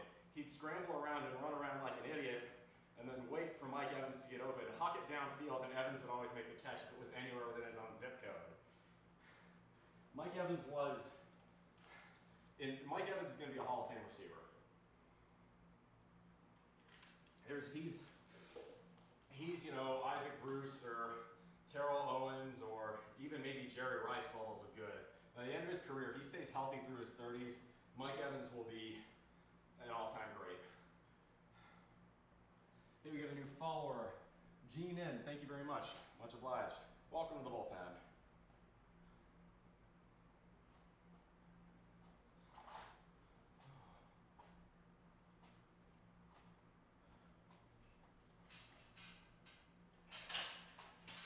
All right.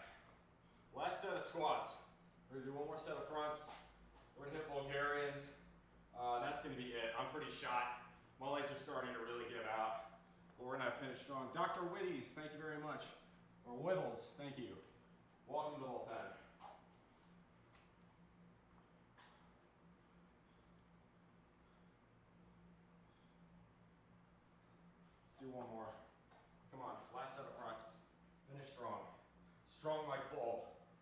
Strong like bull.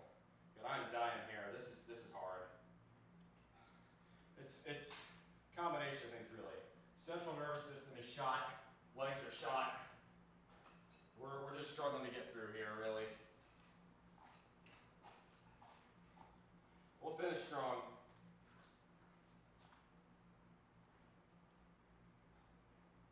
So, Bull, you ready for some football? Your mic volume. You know what? You're right.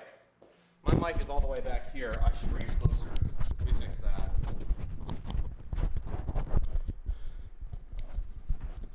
I'll put it right there. That should help. Is this better? Let me know. Hey, Slug Missile, thanks for saying that, by the way. All right, last set. Hey, Cat Bro, thanks for the hype. Is Manziel playing football again? No. Someone brought up Mike Evans, and Mike Evans is the reason Manziel was ever thought of to be good. It turns out when you have a Hall of Fame receiver to throw to, your quarterback looks a lot better. Here we go. 2, 3, 4. 1, 2.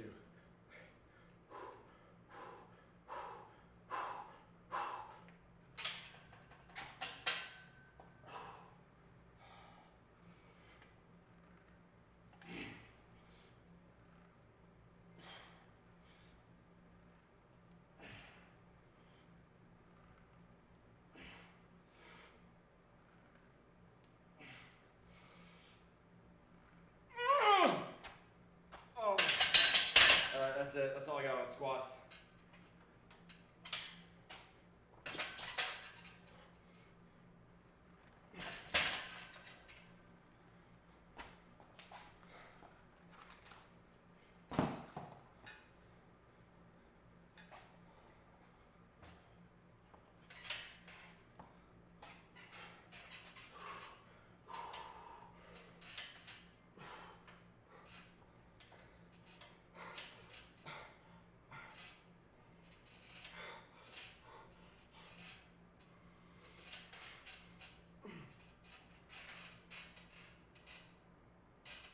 Oh my God, do we have a hype train inbound? Let's go.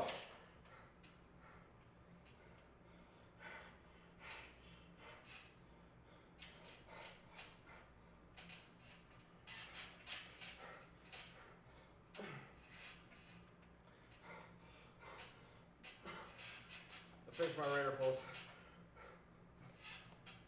Cry, I'm your turbo lover.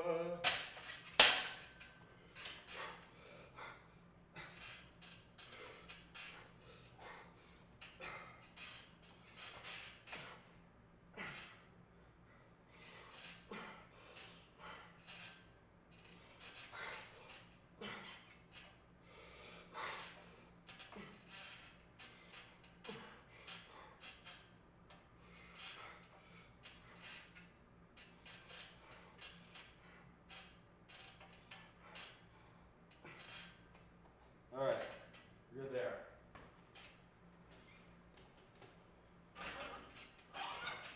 So for hype trains, y'all, the bigger a hype train we get, the more hands, or I will do clap push-ups for a hype train. I gotta finish these sets. We'll do that when we get inside. Thank you very much. Welcome on in. We got a flood of new people. Thanks, Crash Override. Good to see you. Do a spin for us, no curtsy, dude. I'm just trying not to pass out. Dr. Whittles and Wilma Sig, thanks, welcome on in. Hit that follow button if you like this channel. And there's the level 2. Here we go. Thank you very much, Dr. Whittles, for the gift sub. Thank you, Capro, for the gift sub. Bishop Sycamore, thanks for the sub. Hell yeah. Come on. All right. Roaring heavy road.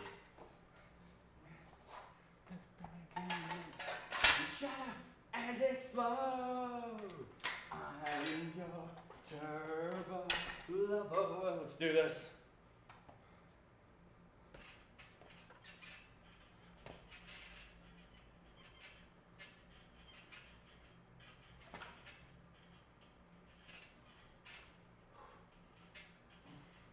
Oh my God, my legs are dying. Finish.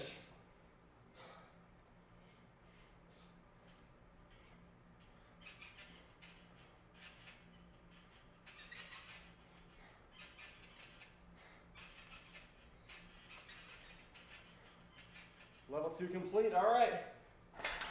Level 3. On to level 3. These are the booty. These are lots of different things. These are quads, hams, everything else. Thank you so much to the hype train. Burned in.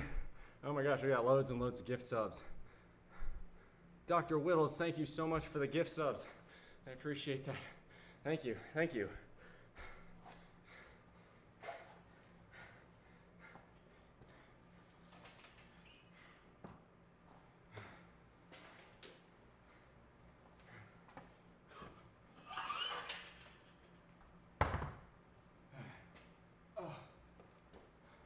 Let's get another song going. Let's keep it moving. You guys already earned handstand push-ups. With these hype trains, you're already up to 10 clap push-ups. We'll do those too.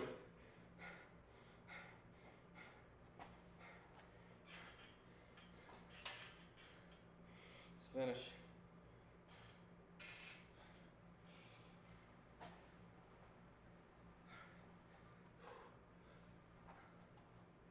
Today is also Financial Fitness Friday. As you all know, I continue on my journey towards financial independence, early retirement. Right now I'm about 80% of the way there, and rising with every day. It's looking good right now. The stock market has made a robust return to form in 2023. I certainly like the way it's looking, and frankly, a lot of people like to criticize the Federal Reserve. Federal Reserve cannot control out-of-control government spending, and for that I will blame both parties pretty much equally. The Democrats for spending too much, the Republicans for spending too much and lying about caring about spending.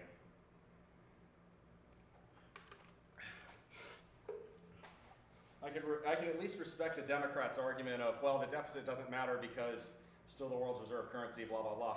The Republicans try to care about financial conservatism when they're out of power, and then when they get in power, they spend just as bad as the Democrats. It's just on military and tax cuts for the rich.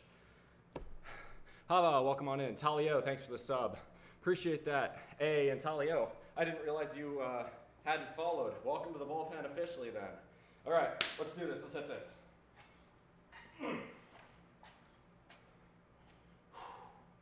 Here we go.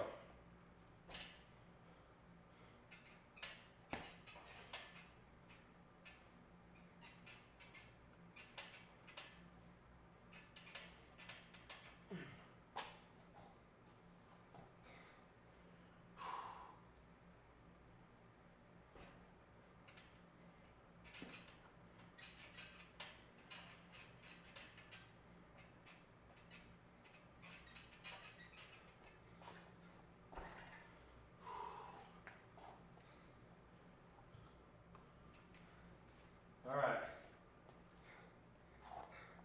How's the workout going, mate? Pretty good. This is the last set we got coming up here. We got one more and then we're done. It's the temperature in here. It's a lot cooler today, thank God. It's only 81. Usually by this point it's into the 90s, so I'm quite thankful. I think, so Hurricane Idalia passed through here. We didn't get hit too bad. A little bit of wind, fair amount of rain, nothing too crazy. I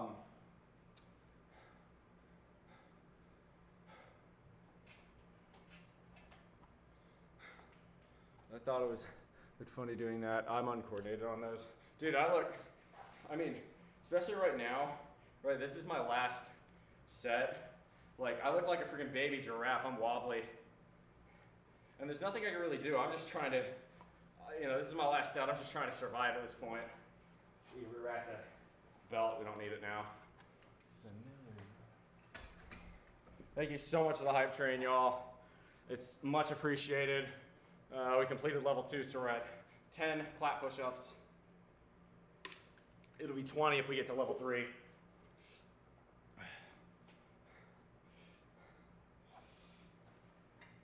All right, last set. Oh.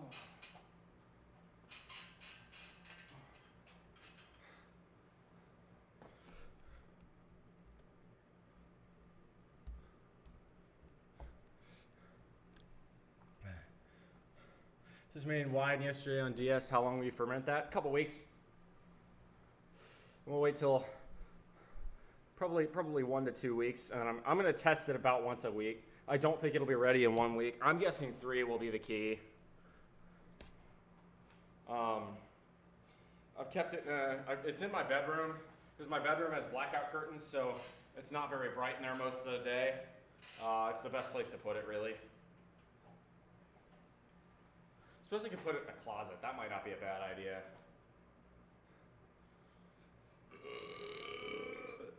Oh, excuse me.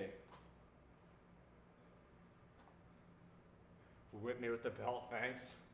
Naughty. Naughty. Guys, I know what you're all thinking, but come on now. I can't do that on Twitch. There. I could give you some ASMR. Naughty, naughty, naughty. Bad. Whack you with a newspaper. Oh, God. Oh, my legs. Last set. Come on. Strong like bull.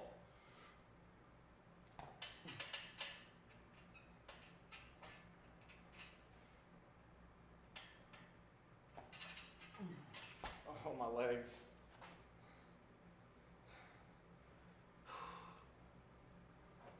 This is all I got.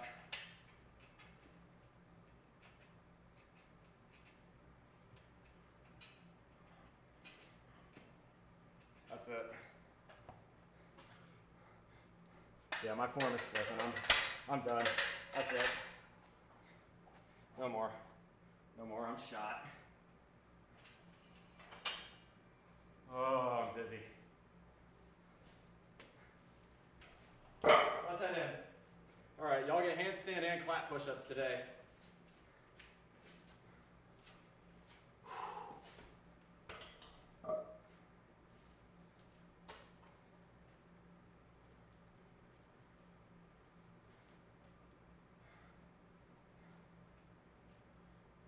There we go.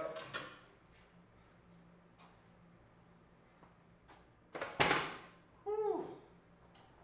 Putting in work today. Legs are gonna be sore as shit tomorrow. Okay. Yeah. Yeah, my legs are done. We're toast. All right, so here's what's gonna happen now. I'm going to take just a moment to catch my breath. We're gonna head inside.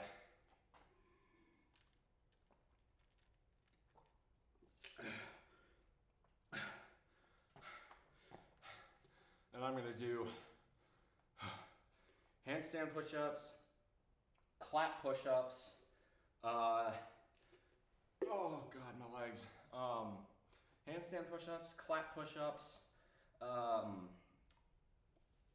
abs, and then we'll talk finances. We'll talk money because it is Financial Fitness Friday, and this is the only time where I am streaming and the stock market is open. So that's the general plan today. Yeah, that's pretty much it. So I'm going to grab the bar, put it up, keep my my gym, my dojo, my shrine clean.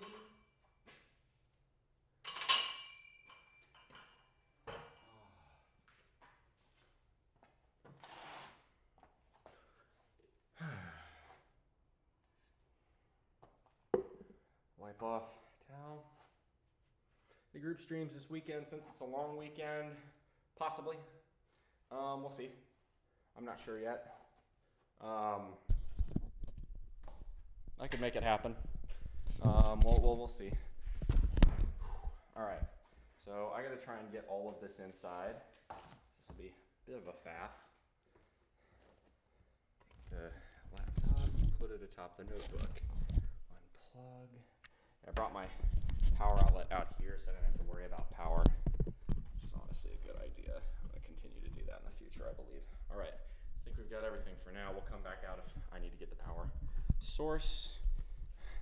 Thank you so much for the hype, cat bro. Appreciate it. You always You're a real one. You're always in here. You're always being positive and supportive. I do really appreciate that. Oh. Yeah, it's not cold out, but it's much cooler than it has been. We had an above average August. It was a lot of mid to upper 90s days here, and more unfortunately and more importantly, a lot of days in the low 80s, or the low 80s and high 70s as lows. And for me, right, because of when I normally lift, the lows matter a lot more than the highs. Why did Dodger go back to New Jersey? Okay, so the roommate went back to New Jersey for the Labor Day weekend because she still has some stuff up there at her mom's house that she wanted to grab. She has friends she hasn't seen in a while. I mean, she hasn't been back up to New Jersey in about a year.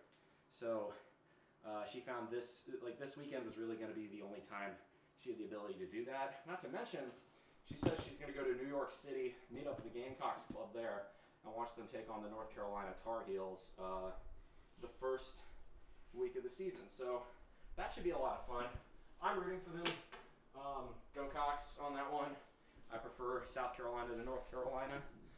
This is not my home state. I wouldn't call myself a South Carolinian, but in general, I really do like this state. It's been home to me and probably will continue to be as long as I'm here. So, in general, I'm a fan. I don't have nothing against the Gamecocks. They're absolutely, though, one of the most tasty mascots in college football, along with all the Razorbacks too. That's the problem is with the Gamecocks is they call theirs a mascot. I call that soul food. Same thing like the Razorbacks. You call that a mascot. I call that barbecue. All right, or incomplete barbecue, I should say. Okay. So what we're going to do now is we're going to hit handstand push-ups. If I need to sit for a moment first, actually. We're going to hit handstand push-ups, then we're going to hit clap push-ups, then we're going to hit abs, and then we're going to talk about finances and the stock market and the future of this channel and all that jazz. So that's sort of the plan. Before I go two balls to the wall on that, I'm going to take a quick peek at the market and see what it's doing. Out of curiosity. Yeah, all right, looking like a green day. Nice. Very nice. Forgot to send you my RRSP info. Yeah, well, I mean, in due time. There's no rush on those things. You've got a few years till retirement at minimum, so, no biggie. Take your time. Dodgers away, time to have a party. I mean, I think not. I think what I'm going to do, for the most part, is lift heavy, eat clean, and clean up the house. That's going to be my plan. I'm going to do a lot of, I guess you could call it, it's September now, so, I mean, really, I would still call it summer, but I'd call it, I'm going to clean up, pick everything up, make it look real nice, take out the recyclables today,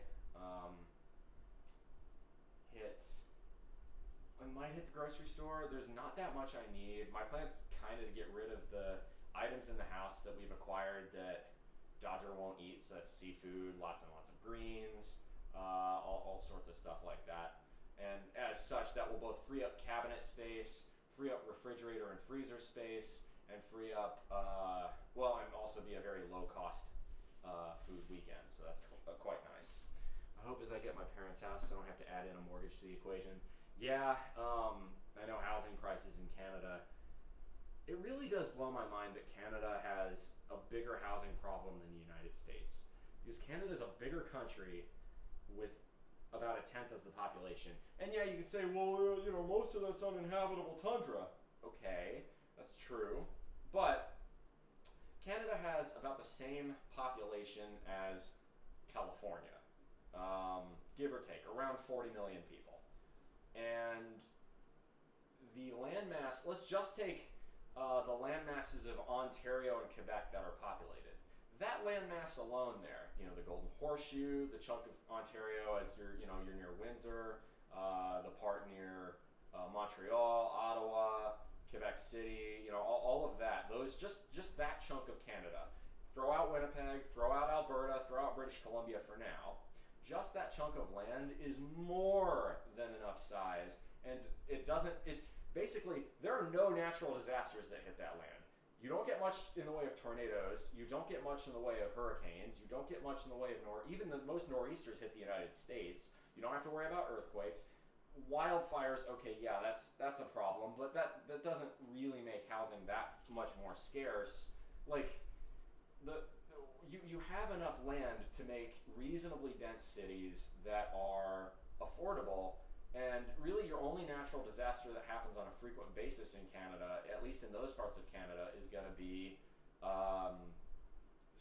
blizzards, snowstorms, lake effect snow, which it's Canada. If you're Canadian and you're not prepared for snow, well, who the fuck are you then? What are you doing? That's like your national identity. So I don't understand why Canada has not been able to densify their housing, especially because Canada, y'all like to think of yourselves as like, a little bit better than the United States. It's like kind of that's like your whole nation's MO is like being slightly better than us is like what you point to is, oh, we got a better healthcare system, eh?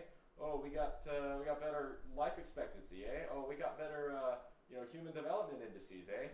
And then you go and create something like the 401 in Toronto and expose yourselves. Oh yeah, that's absolutely true. Chinese investors in Vancouver. Vancouver is a special scenario. Okay, so Vancouver gets a little bit of a pass because the geography of Vancouver makes it a lot harder to build densely. I can understand Vancouver to an extent. There is no excuse for either Edmonton, Calgary, Winnipeg, Toronto, Montreal, Quebec, Ottawa. None of those cities have that excuse. None of them. Absolutely none of them. British Columbia, again, the same with like Victoria. Victoria's on an island. It's in a very seismically unstable area. It's going to be kind of like Seattle. It's naturally going to be expensive. You don't have that excuse, Ontario. You don't have that excuse, Quebec. And the forgotten provinces, as they like to call the inner three provinces there, Saskatchewan, Manitoba, Alberta, y'all don't have that excuse either. You've just poorly designed your cities. They want to start making 15-minute cities. Dude, 15-minute cities are a great idea. The people who think it's some sort of globalist plot are hitting that car-dependent copium hard. No excuse here either. It's pretty flat with some hills. Oh yeah, like even the Maritimes. I think maybe St. John kind of gets an excuse, and same with Halifax because it's right on the water. It's kind of split by the river there for Halifax, and then you got the port. I can sort of get it, but like especially Toronto. Toronto has absolutely no excuse. I don't understand Toronto. Or I'm gonna go on this rant for a little bit, and then I promise I'll do handstand push-ups. Toronto, what the fuck is wrong with you? You've got the housing prices of San Francisco. You've got the traffic of Los Angeles, and you've got the weather of Cleveland. Why does anybody want to live in this place? And then they have a shit hockey team who always, without fail, chokes in the playoffs. Who the fuck wants to live in a place like that? What is the upside to living in Toronto? Toronto thinks it's the center of the country. Well, okay, great, but like, see, like, take New York City. New York City, at least, I mean, that is the financial hub of the world. And as bad as New York summers and winters can be, fall in New York City is an amazing place, or so I've heard. I've never been to New York City, to be 100% honest. And spring's supposed to be lovely too. You've got loads and loads of transit. New York City justifies its expense. Toronto, again, you have all the housing the housing prices in Toronto are worse than New York's, and yet it's got the weather of Cleveland. Like, it's actually weather slightly worse than Cleveland. What's the upside? Why? And then Toronto's best idea for transit is the 401, which, if it weren't for the city of Houston, would be the biggest traffic abomination in North America. Houston got you guys out of that one, but no, still, it's terrible. All right, handstand push-ups. Sorry for all the dilly-dallying. I needed to recover a bit. My central nervous system's shot from squatting 390. 2, 3. Oh, shit. There we go. Balance. 2, 3.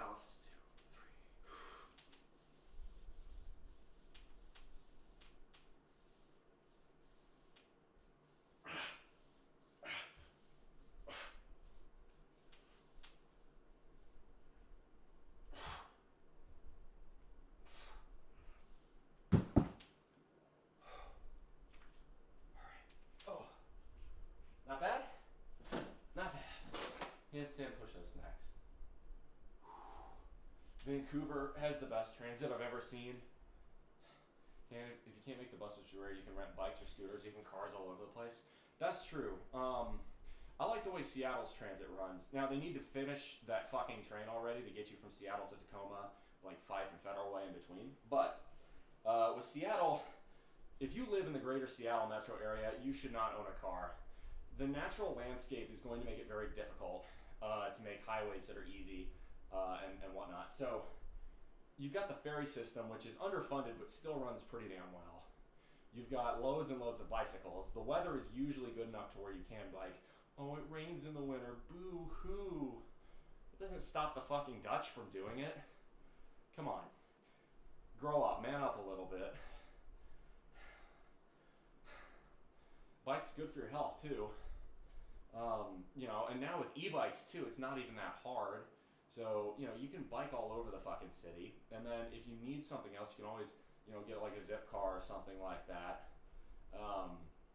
Van Nys, the ferry too, is pretty easy to use. Yeah.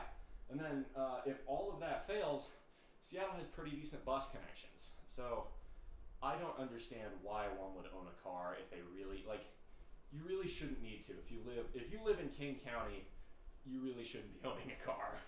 Unless you've got a really good reason to. Okay. Cabs are also very cheap. That's good. Okay. So now we've got clap push-ups, right? Clap push-ups. Okay. Do clap push-ups next. For this, actually, I'm going to take off my socks because socks make it hard for my feet to get a grip, and with clap push-ups, it's a good way for me to slip and fall on my face. And I don't really want to do that. That doesn't sound like fun. Y'all would probably enjoy it because y'all are sickos, but you know, y'all will enjoy the clap push-ups. Here we go. You ready some hype? Y'all ready for clap push-ups? 1, 2, 1, 2, 3, up.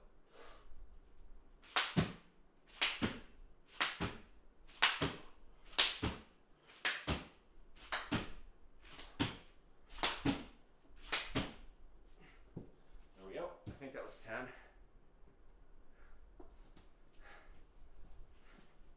I lost count. Okay, so it's the 1st of September. Means it's an odd day. Means we've got reps for abs. Yeah, but no, Toronto's fucked up. I'm not sure, apart from maybe Houston or Austin, I'm not sure there's a city I'd want to live in less than Toronto. Oof. Like really, I fail to see the upside to that city.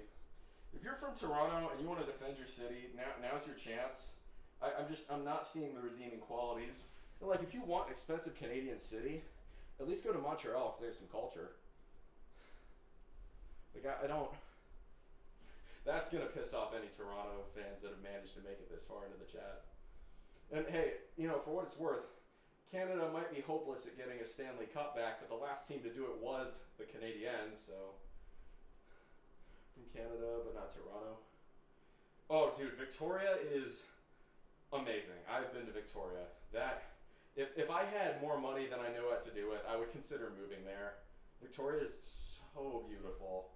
It is. I mean, the weather in the summer is without compare. It's perfect.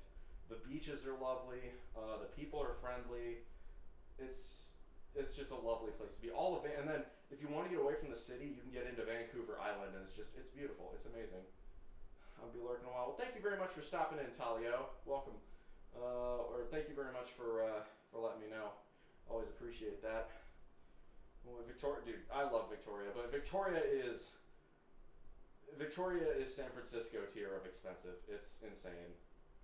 I don't even want to think about how expensive living there would be. Like, I'm sure a studio apartment in Victoria is like $2,000, $2,500 minimum. Like, that's crazy. Like, I mean, ultimately, you want to talk about really expensive places that would be like perfection. I mean, you got to throw Honolulu in there, right? If you're a beach bum like I am, ooh, that's tempting, you know.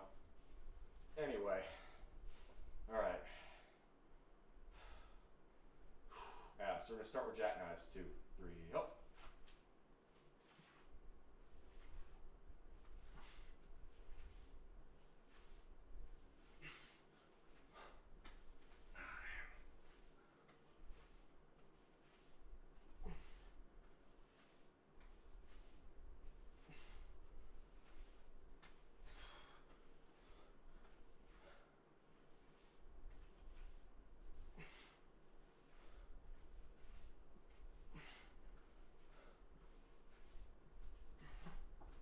$30.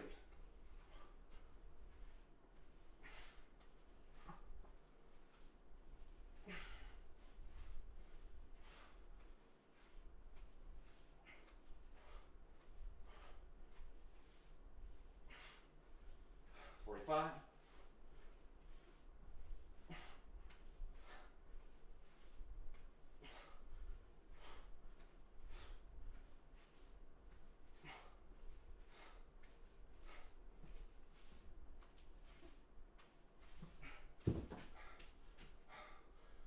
60. Woo, that's tough. Do some Russian twists next. I don't know. All right. Will and Allie, give me your top 3 best Canadian cities and why. Since we spent enough time shitting on Toronto, I feel like it's getting unfair. And I have been to Toronto for what it's worth. Like, I had more fun in Hamilton. That should tell you something. I went to a Blue Jays game. That's actually not a bad little stadium, by the way. Here we go.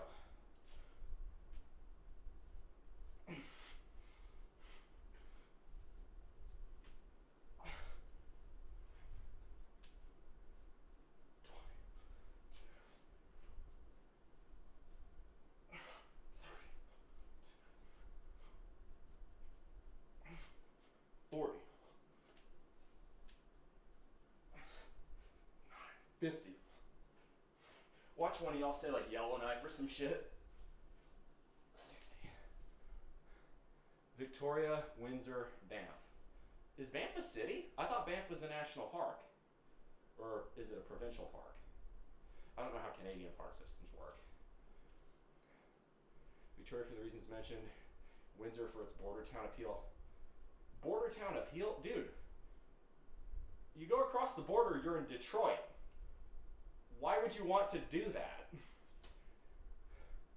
I didn't realize Banff was a city. I'm learning something today. Look, nothing against Detroit, but Detroit is kind of the poster child for Rust Belt economic malaise. I'm gonna look up where Banff is.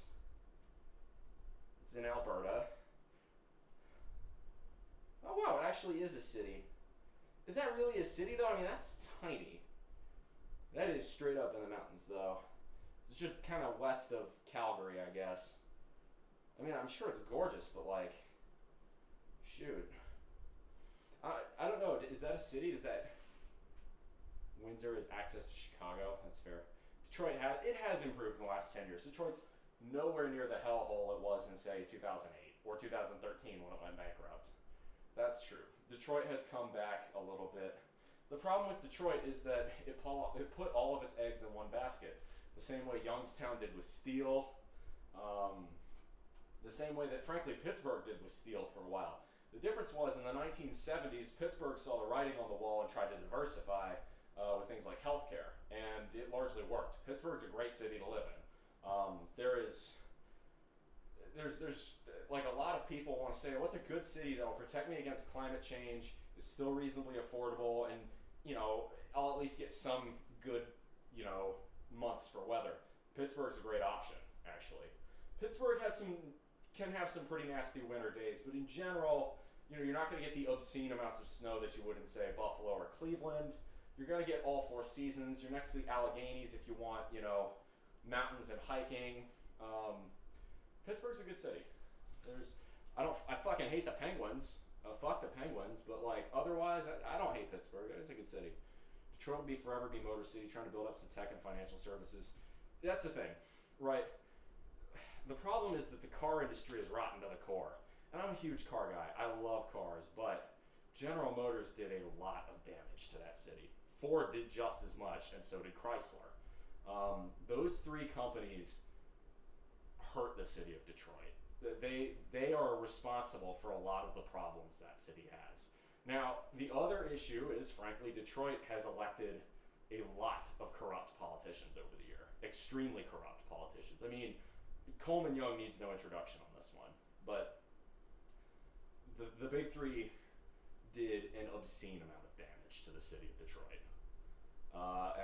That's why if I'm Detroit, I'm very much saying, if the car companies ever decide to come back, I would not treat them with kid gloves. I'm gonna say, the amount of damage you left this city with in 2008, and you're coming back here now, hold the fuck up.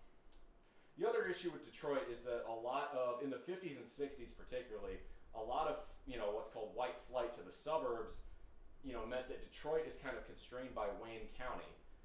As such, the city itself, has a hole in it for Hamtramck. Why is Hamtramck not within the city of Detroit? General Motors. That's the simple answer. There's more complex political reasons, but that's the primary one. For instance, all this stuff north of 8 Mile, all this stuff, Dearborn is not part of Detroit, but nobody says they're from fucking Dearborn. If you live in Dearborn and you're trying to tell somebody like from outside of the United States where you live, you're gonna fucking tell them you're from Detroit. That's the thing. That bothers me. A lot of cities have that problem. Cleveland has that problem. To a larger extent, DC has that problem. Philadelphia has that problem. A lot of cities, a lot of those suburbs refuse to get annexed, and so they'll take advantage of all the economic positives the city has, but then contribute nothing to the city. So they're net negatives. A lot of those suburbs they're leeches, they're moochers, frankly. So if you take Chicago, for instance. Everybody likes to say, oh, Chicago's so crime-ridden, Chicago's so problematic, this and that. Well, here's the thing with Chicago, right? Chicago is also still incredibly economically productive. And if you look at how much GDP per square mile per the amount of services provided, Cook County, the insides of Cook County within the city limits of Chicago, even the poor, extremely crime-ridden places on the south side are still more economically productive than the endless miles of suburbs outside the city. So the suburbs are subsidized. And here's the thing, right? I'm not a city slicker. I actually live in rural America, right? And this is one thing where us, the city folks, and us rural people feel very much the same. We want a gap between us and the big city. Fuck off if you're a suburbanite. No, fuck the suburbs, especially as they're currently constructed. Fuck car-dependent suburbs, because they just keep encroaching further and further out on the actual people who live in the small towns, on the actual rural areas. Fuck that.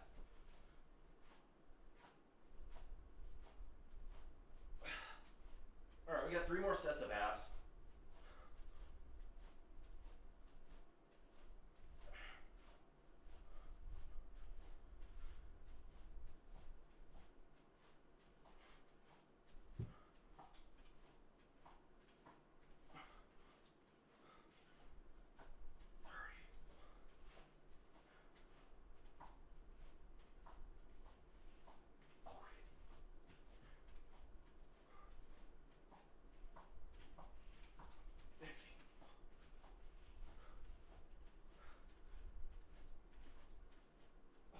Because here's the thing, right? The people who actually live in rural areas, we don't have a choice. We have to have our cars because it does not make financial sense to run buses and transit out to small towns of, 1,500, 2,000 people, which is what I live in. But if you're in a big fucking suburb, you have created an environment and designed an environment that could be dense enough to support transit, but you've created it in such a poor, haphazard way that it can't, and that you're taking so much money in terms of infrastructure. It's a Ponzi scheme. It doesn't work. Even if you're from Troy, yeah, the city proper was built for 2 million people. Now it has about 600,000. For Evanston, you up here, they're from Chicago. Exactly. As far as I'm concerned, the city of Chicago, the city of Detroit, they should be able to annex the outer suburbs. Either that, or they should make the suburbs pay through the nose for the city services they're getting. They should start levying some taxes, man. This one, and full disclosure, you know, this again. I don't want to live in a huge city like that because a lot of times I think cities are corrupt and crime-ridden, and a lot of times the cities treat their cops really poorly, and that's wrong. But at the same time, the cities subsidize the suburbs, not the other way around. People think the wealthy suburban areas are the ones who pay all the taxes, and it's not true. In terms of a per square mile basis, the suburbs require so much more infrastructure, sewer lines, roads, electric power lines, internet cables, you know, stuff like that. It's not even comparable. Cities are just more efficient. It's that simple.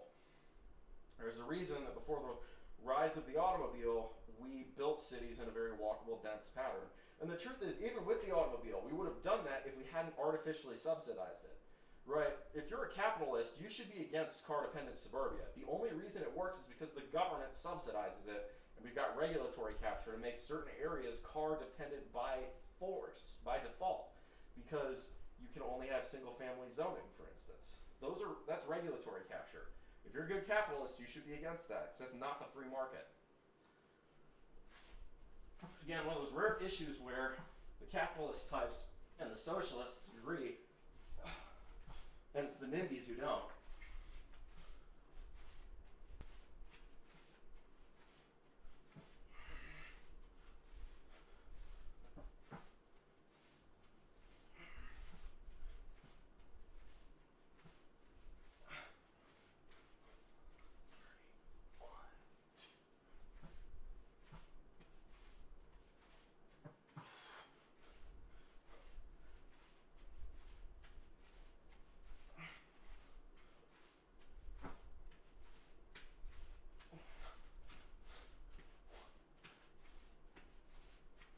Come on.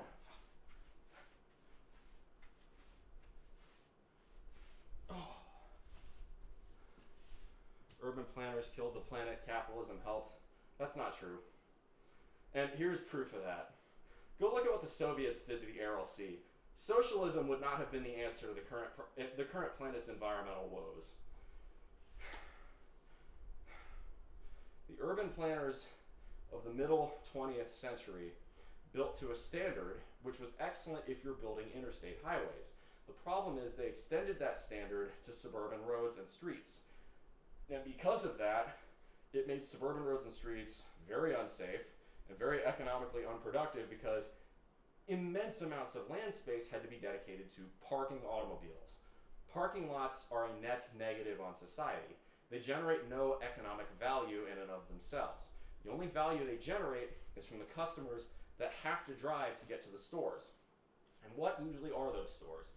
They're usually giant box stores that tend not to treat their workers very well. They tend not to be small businesses. They tend not to be, they tend not to be very environmentally friendly, and they tend to be economic negatives, net drains on a city's budget. So things like, strip malls and power centers. You're much better off building dense stuff where, because there's so much density, you can have a lot more small businesses that run things. I'm a huge fan of small businesses. I still really do believe in that old economic maxim that small businesses are the engine that drives a nation's economy. And I still think it's a large part of what has driven the United States' success is the American small business. I know a lot of people on Twitch, Discord tend to lean a lot more left economically, but I'm no ardent right-winger either, I should mention. I am a capitalist, but I'm not an extremist libertarian by any means. I would call myself something of a centrist.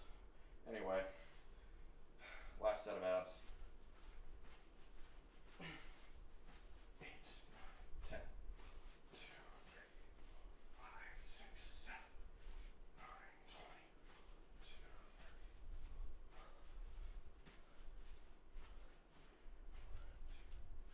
4, 5, 41,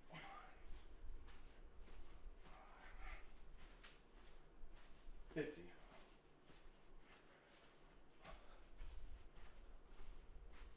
60. All right, we're done abs. Whew. That's a lot. By the way, full trash bag. Welcome to the stream. Welcome to the bullpen. Glad to have you on board. Whew. All right. Let's set up to talk Q&A.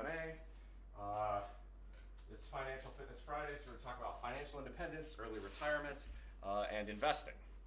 That's the way this channel goes on Fridays. So I'll put this up.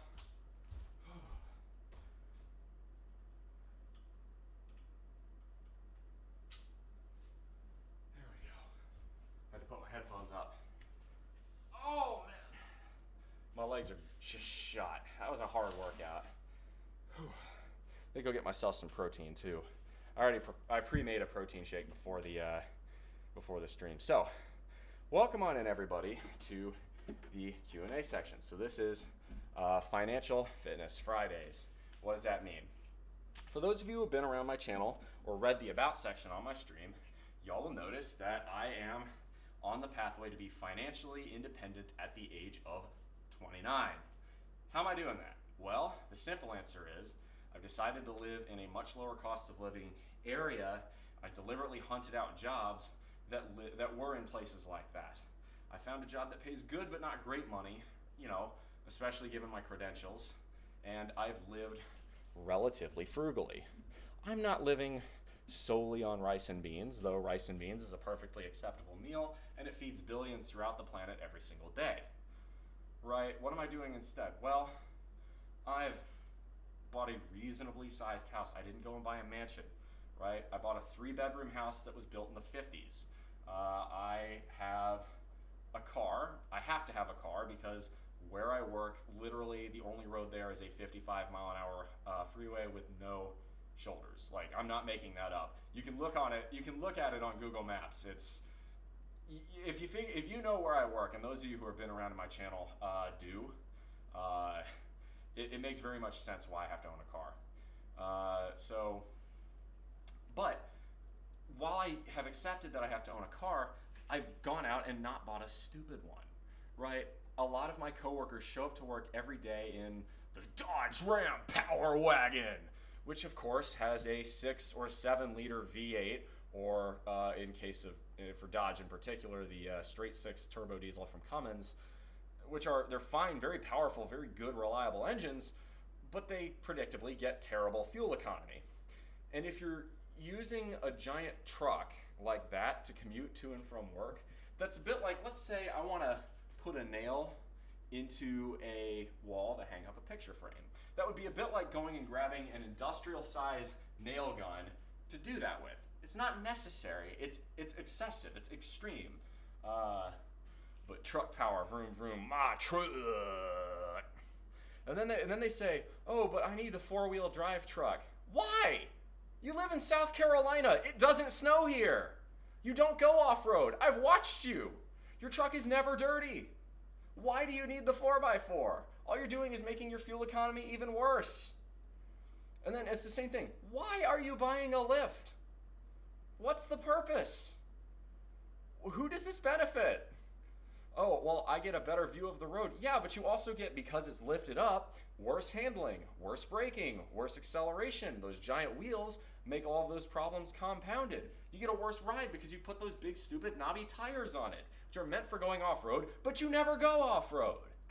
Stuff like that. Don't buy a big, stupid truck, people. Go look at okay, here's how I know, right?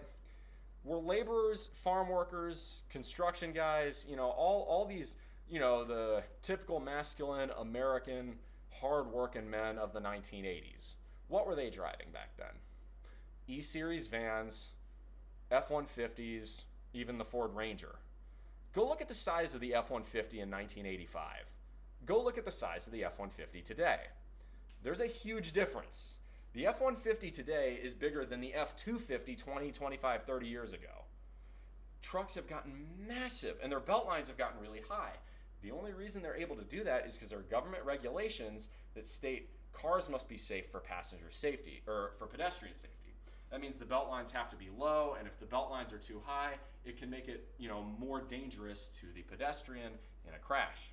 Trucks are exempt from that regulation. As a result, trucks can have these ridiculously high belt lines. Go check out a stock 2500 series truck from either Ford, GM, or Dodge.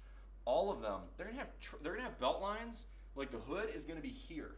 I'm 6'3", right? If all you're seeing is my head, what the fuck is gonna happen if a shorter person, or God help you, a child is out in the road? You're not gonna see them, and you're gonna run them over and kill them. It's not safe. There's no need for a truck like that. It's really, I like to call them 3-inchers.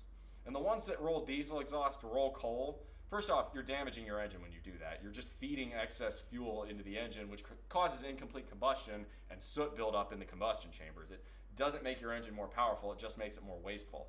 Obviously, it hurts your fuel economy. But all that diesel soot exhaust, you're making asthmatics' lives a lot worse.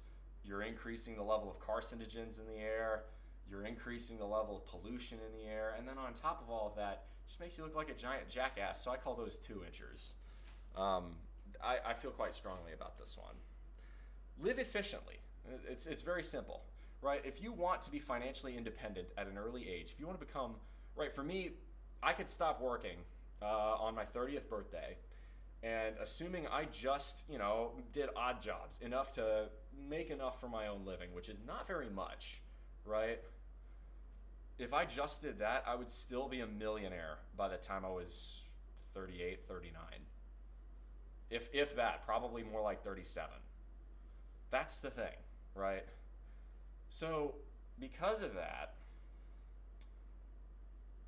that's the only reason that works. The only reason I can retire on that little amount of money is because I live efficiently. I don't waste my money. Now I want for nothing. Look at it, right? This is a lovely, big, spacious, comfortable, it's cool, it's dry, there are no drafts, it's warm in the winters, it's cool in the summers, I'll keep it to 76, 80, 82 in the daytime. In the summers here, it's perfectly acceptable. And then, I've got my own bedroom. Yeah, I share a bath with a roommate, but the roommate, she's awesome. She helps pay down the mortgage, which means my housing costs are extremely low, right? It's perfectly adequate. I'm not going and buying the $400,000 house in my 20s. No, that's not what this is, right? And then what do you do for fun? You don't really, exactly. And here's the little thing people don't realize, right? It's not just about what you need. The more stuff you buy, the more stuff you have to spend maintaining it. For instance, I'm a huge fan of expensive sports cars. The Alfa Romeo 4C is one of the most beautiful things mankind has ever created, as is the Maserati Gran Turismo. Would I ever own one? Absolutely not. Because the cost of insuring it is much higher. The cost of maintaining it is much higher. You have to take special care of a car like that. So instead, I drive a reasonable, compact Chevrolet, right? That car I still have to spend a good amount of time and effort maintaining it, but it's nowhere near the same, right? As an example. Another one, it's the same thing with this house. If you buy a 5-bedroom, 3-bath house, you're gonna spend a whole lot of time dusting it. That's what you're gonna do. You spend a whole lot of time cleaning it and dusting it. I'm probably gonna clean up this house today, and it might take me an hour or two, tops, right? It's stuff like that. It's about efficiency. Efficiency is truly the highest form of beauty. If you live efficiently, you're minimizing your waste. When you minimize your waste, you gain lots back. You gain money back. More importantly, you gain time back, and time is money. Don't waste it, okay? Stuff like that. So, where are we gonna go from here? Well, let's check out the stock market. We're gonna see how we're doing, and I'm gonna get some protein. So we're gonna do that. Excuse me while I go grab the protein, because I'm thirsty.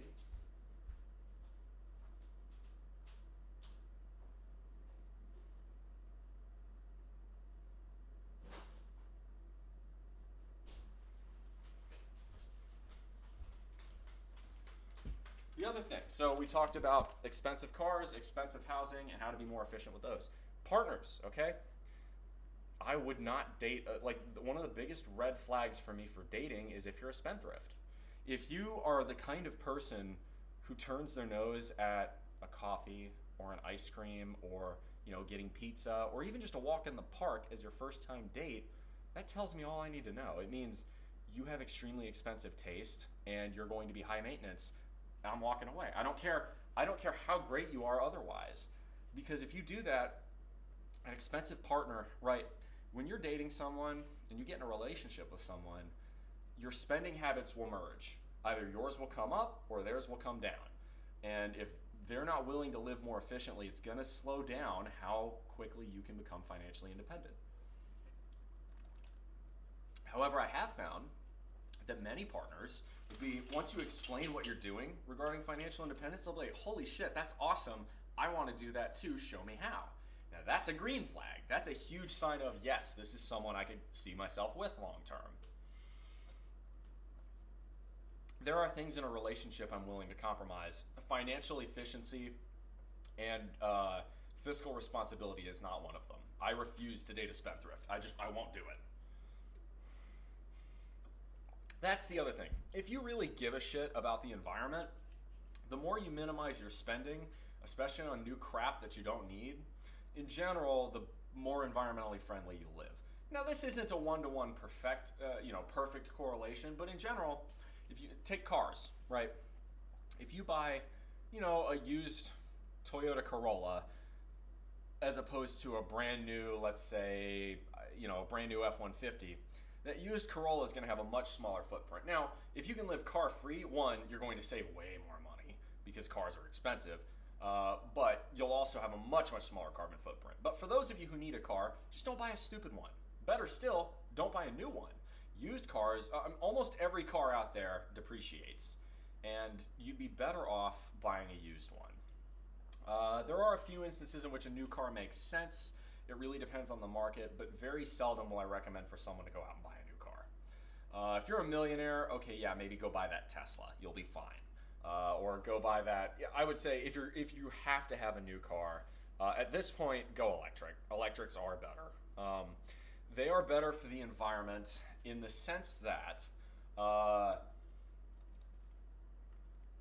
yes, in the short run, it takes more carbon footprint to make the EV. However, there's a payoff period.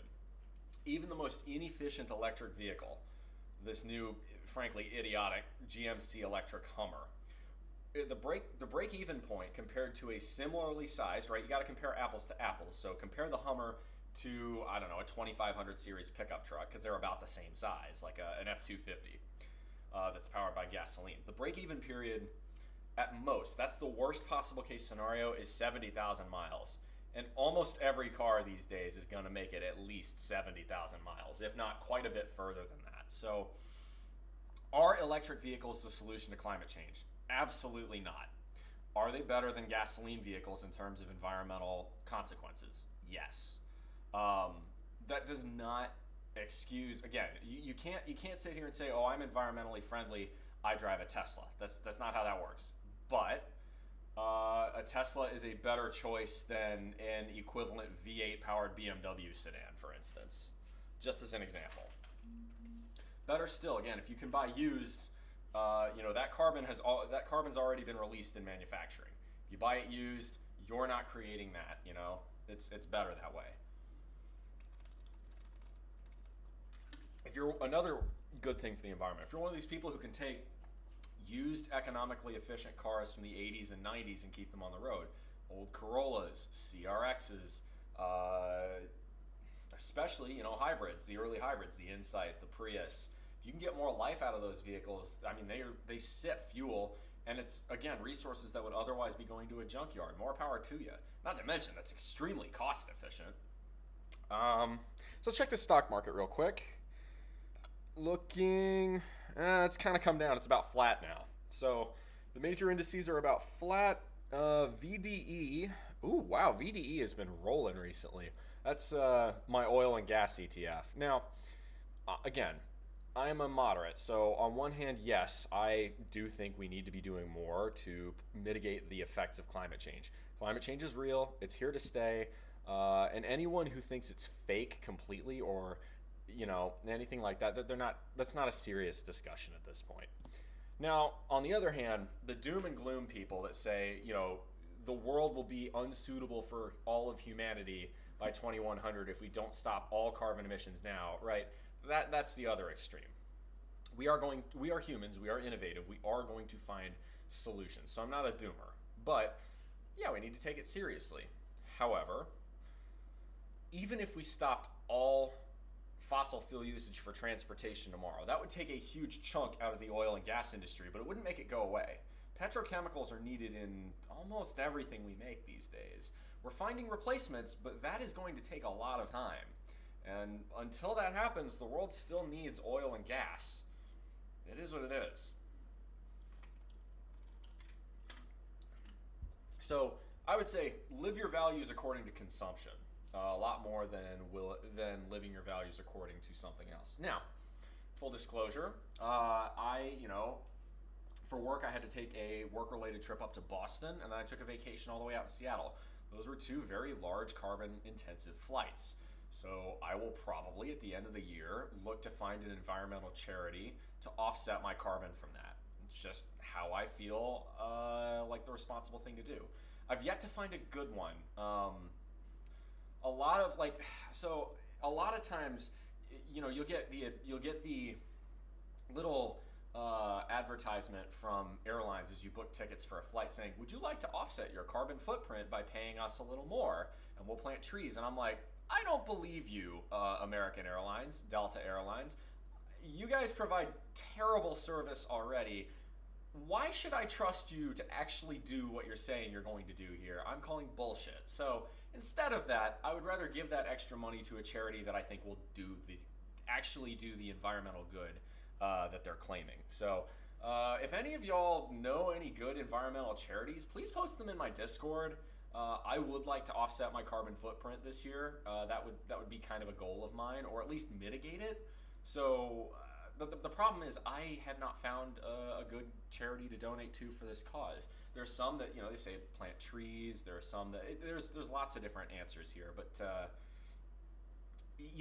as this is the curse of the engineer, you get analysis paralysis a lot of the time. So it's like, there are so many different charities out there. It's impossible to, continue doing digging and finding the optimum one. Sometimes you have to bite the bullet and just pick.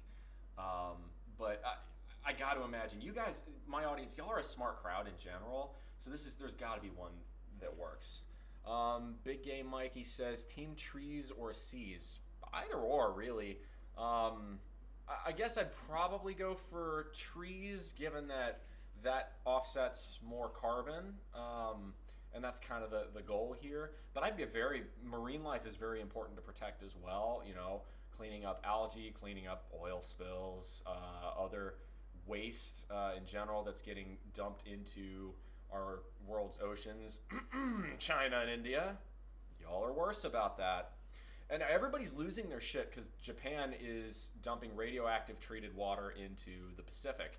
That's actually far safer than what the Chinese and the Indians are doing. And it's very funny that the Chinese are losing their shit about this when what comes out of the Huanghe and the Yangtze rivers is far worse for the environment.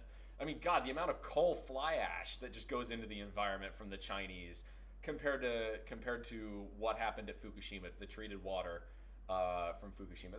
It makes me laugh. Like, it's clearly political posturing. So shame on you, China and India, for being massive hypocrites for that. Algae makes tons of oxygen.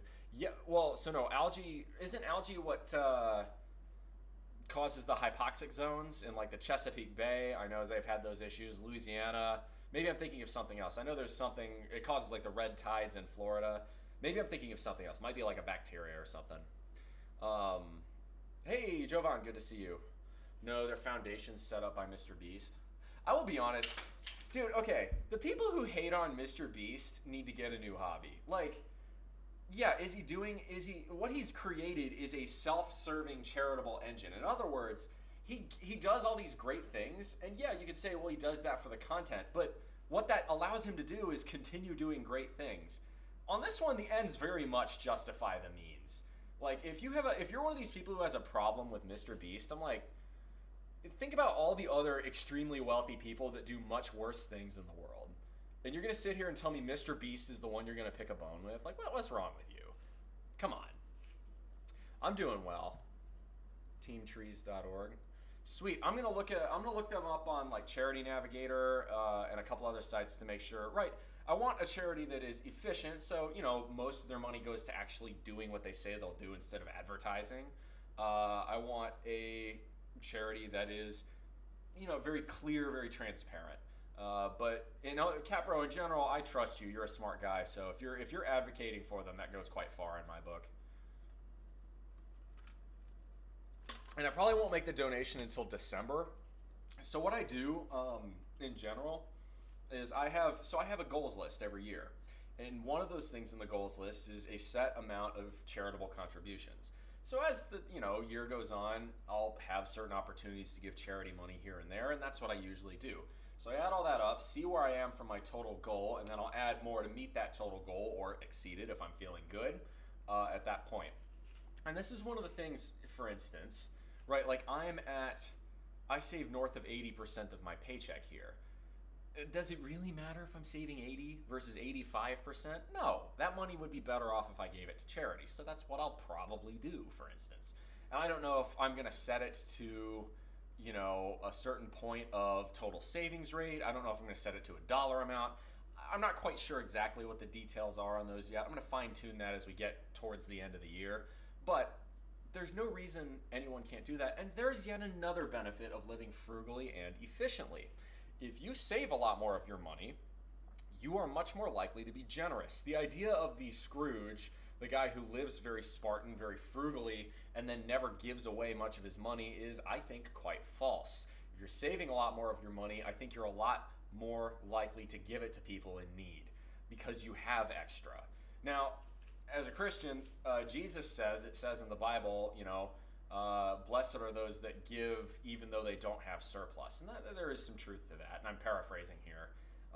The story of the poor woman who gave, everything for alms versus the rich man who gave more, but he gave it out of his wealth. And you can argue the ethical and moral logistics of that. I'm certainly not one to go up against the Savior, but I also believe in securing my own freedom, and that's my number one priority. Once I've secured my own freedom, I'm very happy the way I live. I don't want for more things. I'd rather give that money away. So that's kind of my plan.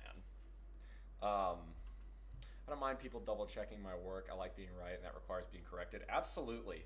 Well, and the other thing too is the only way we improve as humans is by learning, and by learning, usually you can get better results from hearing from other people that have different experiences, or maybe they have knowledge on a subject that you were previously unaware of, stuff like that. Exactly, we win or we learn. Failure is a great teacher. This is Henry Ford, and I do not like Henry Ford, but it's a great quote. Success only teaches one lesson. Failure teaches 1,000. It's true. Anyway, by the way, and people, will say, oh, Henry Ford was an anti-Semite, and oh my God, he was. People like to demonize Walt Disney for the same thing, but Walt Disney and Henry Ford are on very different levels here, just to put it very, very plainly. A lot of the sources around Walt Disney being an anti-Semite have been they're actually kind of fabricated. It's true that he was probably not as politically correct or as non-bigoted as most people in the 21st century, but he wasn't that bad, especially given the time frame he was in, the 30s, the 40s, and the 50s. You gotta remember, this was the era of Joe McCarthy. This was the era of blacklisting. This was the era of the Red Scare. Compared to people like that, Walt Disney was pretty good. Yeah, not saying he's perfect, but the other thing, kill your idols. Absolutely. And that comes from myself too, right? So don't ever think that I'm perfect. I fuck up all the time. I make mistakes all the time, and I say things that are probably wrong some of the time. I'm human, just like all of you. We're all going to make mistakes. We're all just slightly more advanced monkeys, right? We're going to make it. We're going to make errors. We're going to make mistakes. The key is owning up to them.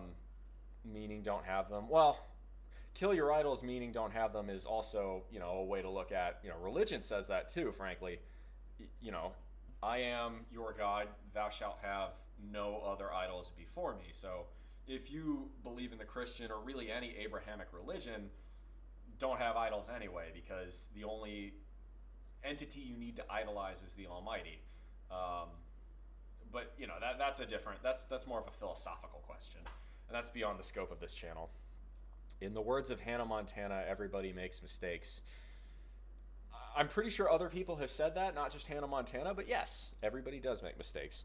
Anyway, I think we're more or less done at the end. We're kind of at the end of our stream here. Are there any other questions about finances, about the market, about any other stuff about our channel? You know, what I'm going to be doing in the future. Oh, I could talk about where I might end up in 2024. I don't know. Are y'all even interested in that? You know, future plans of the channel, any of that stuff. Maybe it's something that's best reserved for the Discord. I don't know. Let me kind of know otherwise. I think instead what I'm going to say is let's look for a raid. Another existence. Hey, thank you very much. Welcome to the chat. Welcome to the bullpen. Thanks for coming on in. So let's see, what do we have? Oh wow, I've got like 6 different streamers I can pick from. This will be fun. Cool. What's looking possible? Okay, so I did some networking about a month ago. I was in the great city of Boston, Massachusetts for a conference, and it was for nuclear grade filtration and ventilation. And again, I'm a nuclear engineer, so that's to be expected, right? Ventilation is your last line of defense between a radiation release to the public. So it's very important to have good filtration and ventilation. The only other industry, right, that has those level of stringent ventilation requirements, predictably, are hospitals. Why would the hospitals need one? Well, for clean rooms and sanitary rooms, you need really, really high-grade ventilation and filtration to make sure the air coming in is not contaminated and the air going out is not contaminated as well. So where does that lead? Well, I met a lot of really great people up there. I met some guys who worked at Boston Medical. They have an incredible children's hospital up there. I mean, God bless them. That's doing the Lord's work right there. Those are people who are helping kids that are sick. And that is, some of the stories they tell, it brings a tear to your eyes. It's really touching. But also met a lot of the guys from the Naval Nuclear Program up there, and they are looking to hire, and they were very much eyeing me up because of my resume and my experiences. There's a lot of things I do at my job that are quite unique and that are not skills found very regularly. The nuclear industry, due to the brain drain that occurred after the end of the Cold War especially, but also, you know, as far back as the 1980s and as far into the 2010s, the U.S. has had something of a brain drain. So a lot of the really smart guys who built our U.S. nuclear fleet, both on the civilian and the military side, they did that in the 50s, the 60s, the 70s, and for the military, the 80s, right? A lot of those guys are either dead or they're retiring. And as a result, because of that brain drain that it really got bad in the 90s. After the Cold War ended, the military no longer needed those services to the same extent they did when the USSR was a thing. And because of 3 Mile Island, we more or less canceled all nuclear production in the 80s anyway on the civilian side, which was unbelievably stupid, I might add. So, great hair. Thank you very much. I appreciate that. So, what that means is there's a big gap between a lot of those older folks who are now in their 60s or even their 70s looking to exit the workforce and us young guys who are trying to learn as much as we can to take over. It's very bifurcated. There's very few people in the nuclear industry in their 40s is what you'll find. There's a lot of older folks and a lot of younger folks and not much in between. The 1990s were not easy on the nuclear industry, to put it mildly. So, the naval guys were looking to, pull me out there. Nothing's set in stone yet, and anything that would happen is going to happen well into 2024, okay? I'm here in South Carolina through the end of this year and probably well into 2024 as well. If it were to happen, and again, this is all if, right now, the big options, it's naval nuclear, so you can kind of expect where that would be. Washington State, around the Bremerton area, San Diego, California, Pearl Harbor, Hawaii, or perhaps even Guam. Now, there's a wild card here. Have y'all heard, if y'all have been paying attention to the news, you've heard about this security alliance called AUKUS, A-U-K-U-S. What AUKUS stands for is Australia, UK, and the US. The US has always had a very special relationship, quote unquote, with the United Kingdom. We have very, very compatible security and defense treaties. More or less, you know, if an attack on the United Kingdom is an attack on the United States and vice versa. We're going to be here for each other. Because of the increasing threat from the Chinese, the United States, especially under President Biden, is trying, and the truth is Trump and Obama also felt the same way. We're trying to bring Australia more into our fold in the sense of elevating the relationship with Australia to a UK level. What does that mean? Well, that's going to mean a lot more nuclear collaboration, particularly with the Navy, right? Because think about what's happening in places like the South China Sea, around Taiwan, or what I should say is the Republic of China. Minus 1,000 social credits. Okay, there we go. Enough trolling the PRC. I shouldn't do that too much. But anyway, the point here is that Australia is probably going to beef up their nuclear naval capabilities. And they're going to take a lot of the know-how from the United States and the United Kingdom to do it. So there is a potential option that were I were to pursue this whole naval activity, I could wind up finding myself in Australia, mate. In general, I like the Aussies. They're British Texans is what I like to call them. The only thing I don't like about them are their gun laws, but otherwise they're pretty cool. And frankly, I get why they have gun laws the way they do. I just don't like it because I'm an American and shall not be infringed. But Australia is pretty dope. I am scared of some of the animals over there because there's like, how many 100 different species within the continent of Australia that are lethal? Like, there's a lot of shit that can kill you in Australia. It's quite funny. Poll on DS for the future. Poll on Discord for the future. That's not a bad idea. Maybe I'll do that. They're murder animals, pretty much. Kangaroos. Sprint East Fool, thanks for the first time chat. But yeah, so right now I would say probably the most likely options are Pearl Harbor and Bremerton. San Diego, Guam, all the others have lower likelihoods. But even Pearl Harbor and Bremerton, it's looking unlikely, all right? This is just a potential thing that could happen. I don't know yet. So it's going to be fun. Now, obviously, any of those locations are going to have substantially higher living costs than middle of nowhere, South Carolina. But it's also a quality of life thing. I'm not going to kid myself, right? My inner beach bum thinks about Pearl Harbor and just do. Sounds pretty fucking great. I would probably sunburn to a crisp if I lived in Hawaii, but there's a part of me that's like, I could see myself going and just doing, freaking kiteboarding and surfing all day long, or for my weekend activities. I could see that, but it's a fun thing to think about, basically. And what it really is its leverage against my current employer. Now, my current employer doesn't know that I'm almost at financial independence, but if they try to fuck with me, I'm going to bring that up. Now, I really like my boss. I like my employer. They're very fair. They pay decent wages. The cost of living is very low here. The hours are good. But if one of my managers decides to try and tighten the screws and crack the whip, it's going to backfire on them spectacularly. But they wouldn't do that to me anyway because, so here's the other dirty little secret. As the trip to Boston would suggest, my wheelhouse is nuclear grade ventilation, right? So nuclear grade ventilation isn't a subject that a lot of people understand or know. So as a result, there's not a huge supply of workforce here. So supply and demand, and you got it's nuclear grade ventilation, but then on top of that, right, guys that can pass security, guys that are the US deems trustworthy enough to work on these nuclear systems. You don't find those every single day. The other issue is, the other ventilation guys on my project, they're all in their 60s. They'll probably retire in the next few years. What does that mean? Well, it means I'm more or less the company's plan here, and if they piss me off, they're without engineers for the long term. That's a bad day.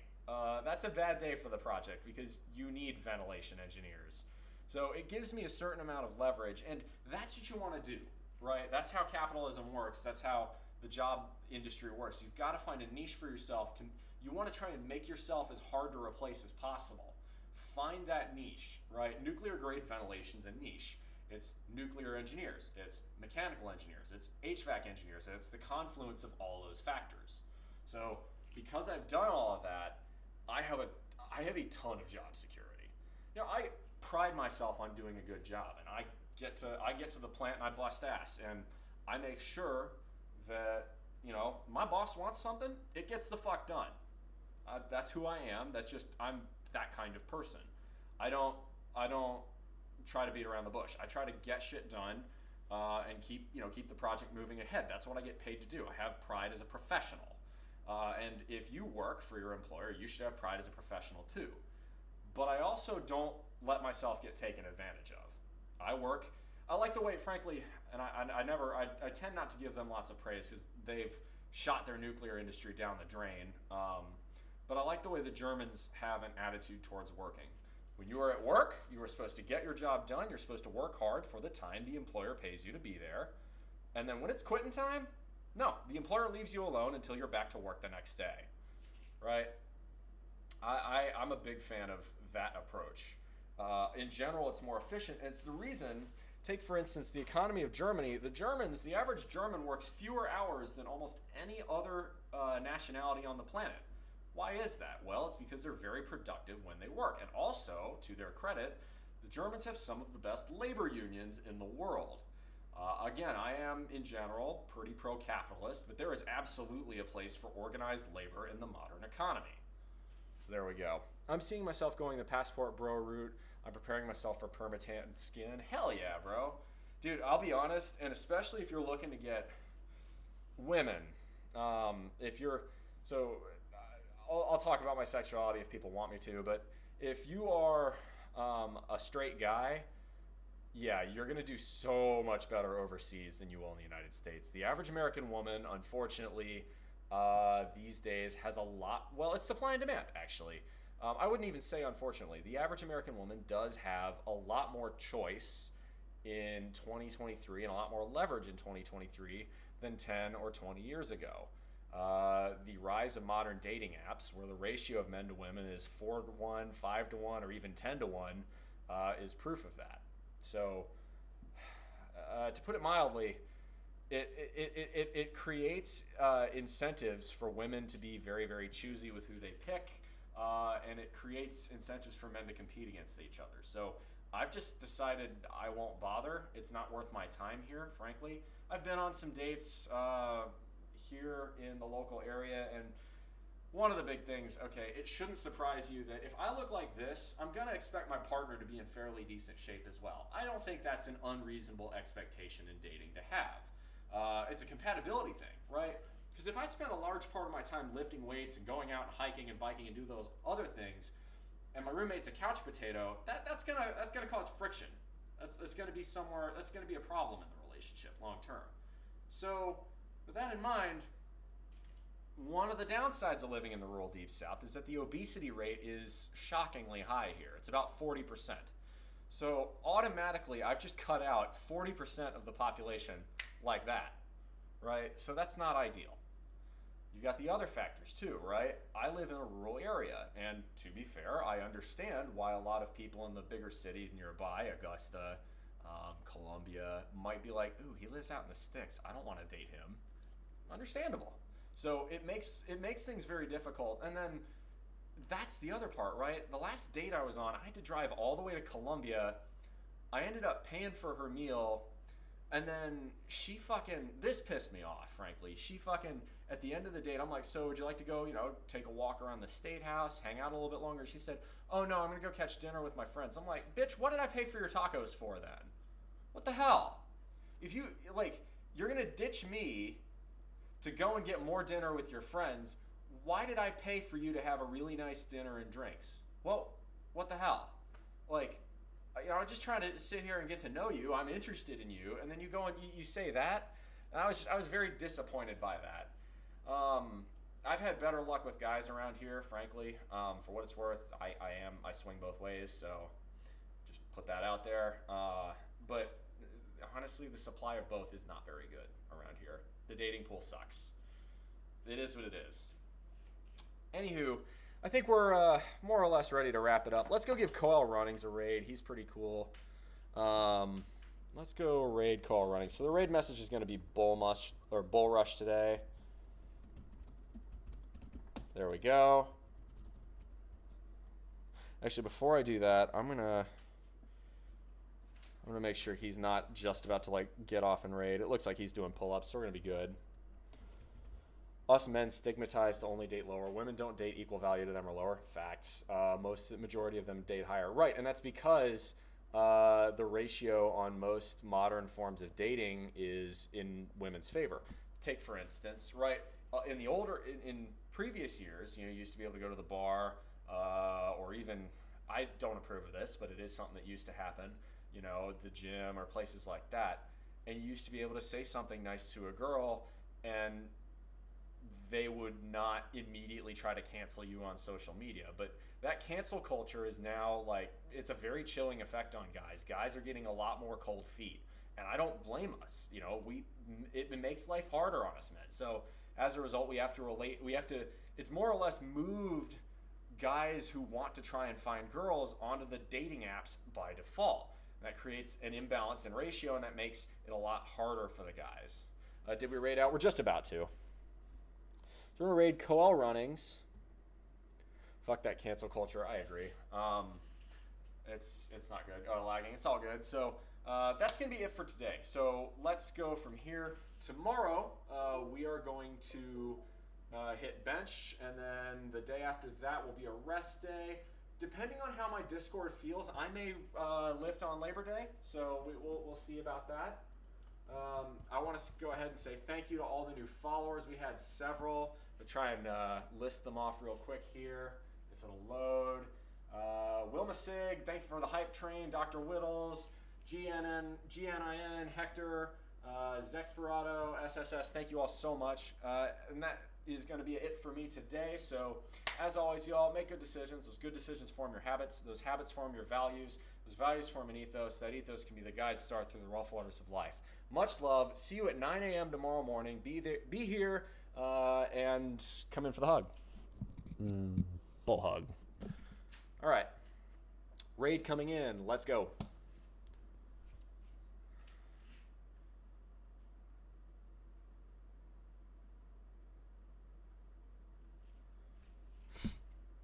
All right, YouTube. Always good to see you. Take care. I'll be live again tomorrow. Cheers.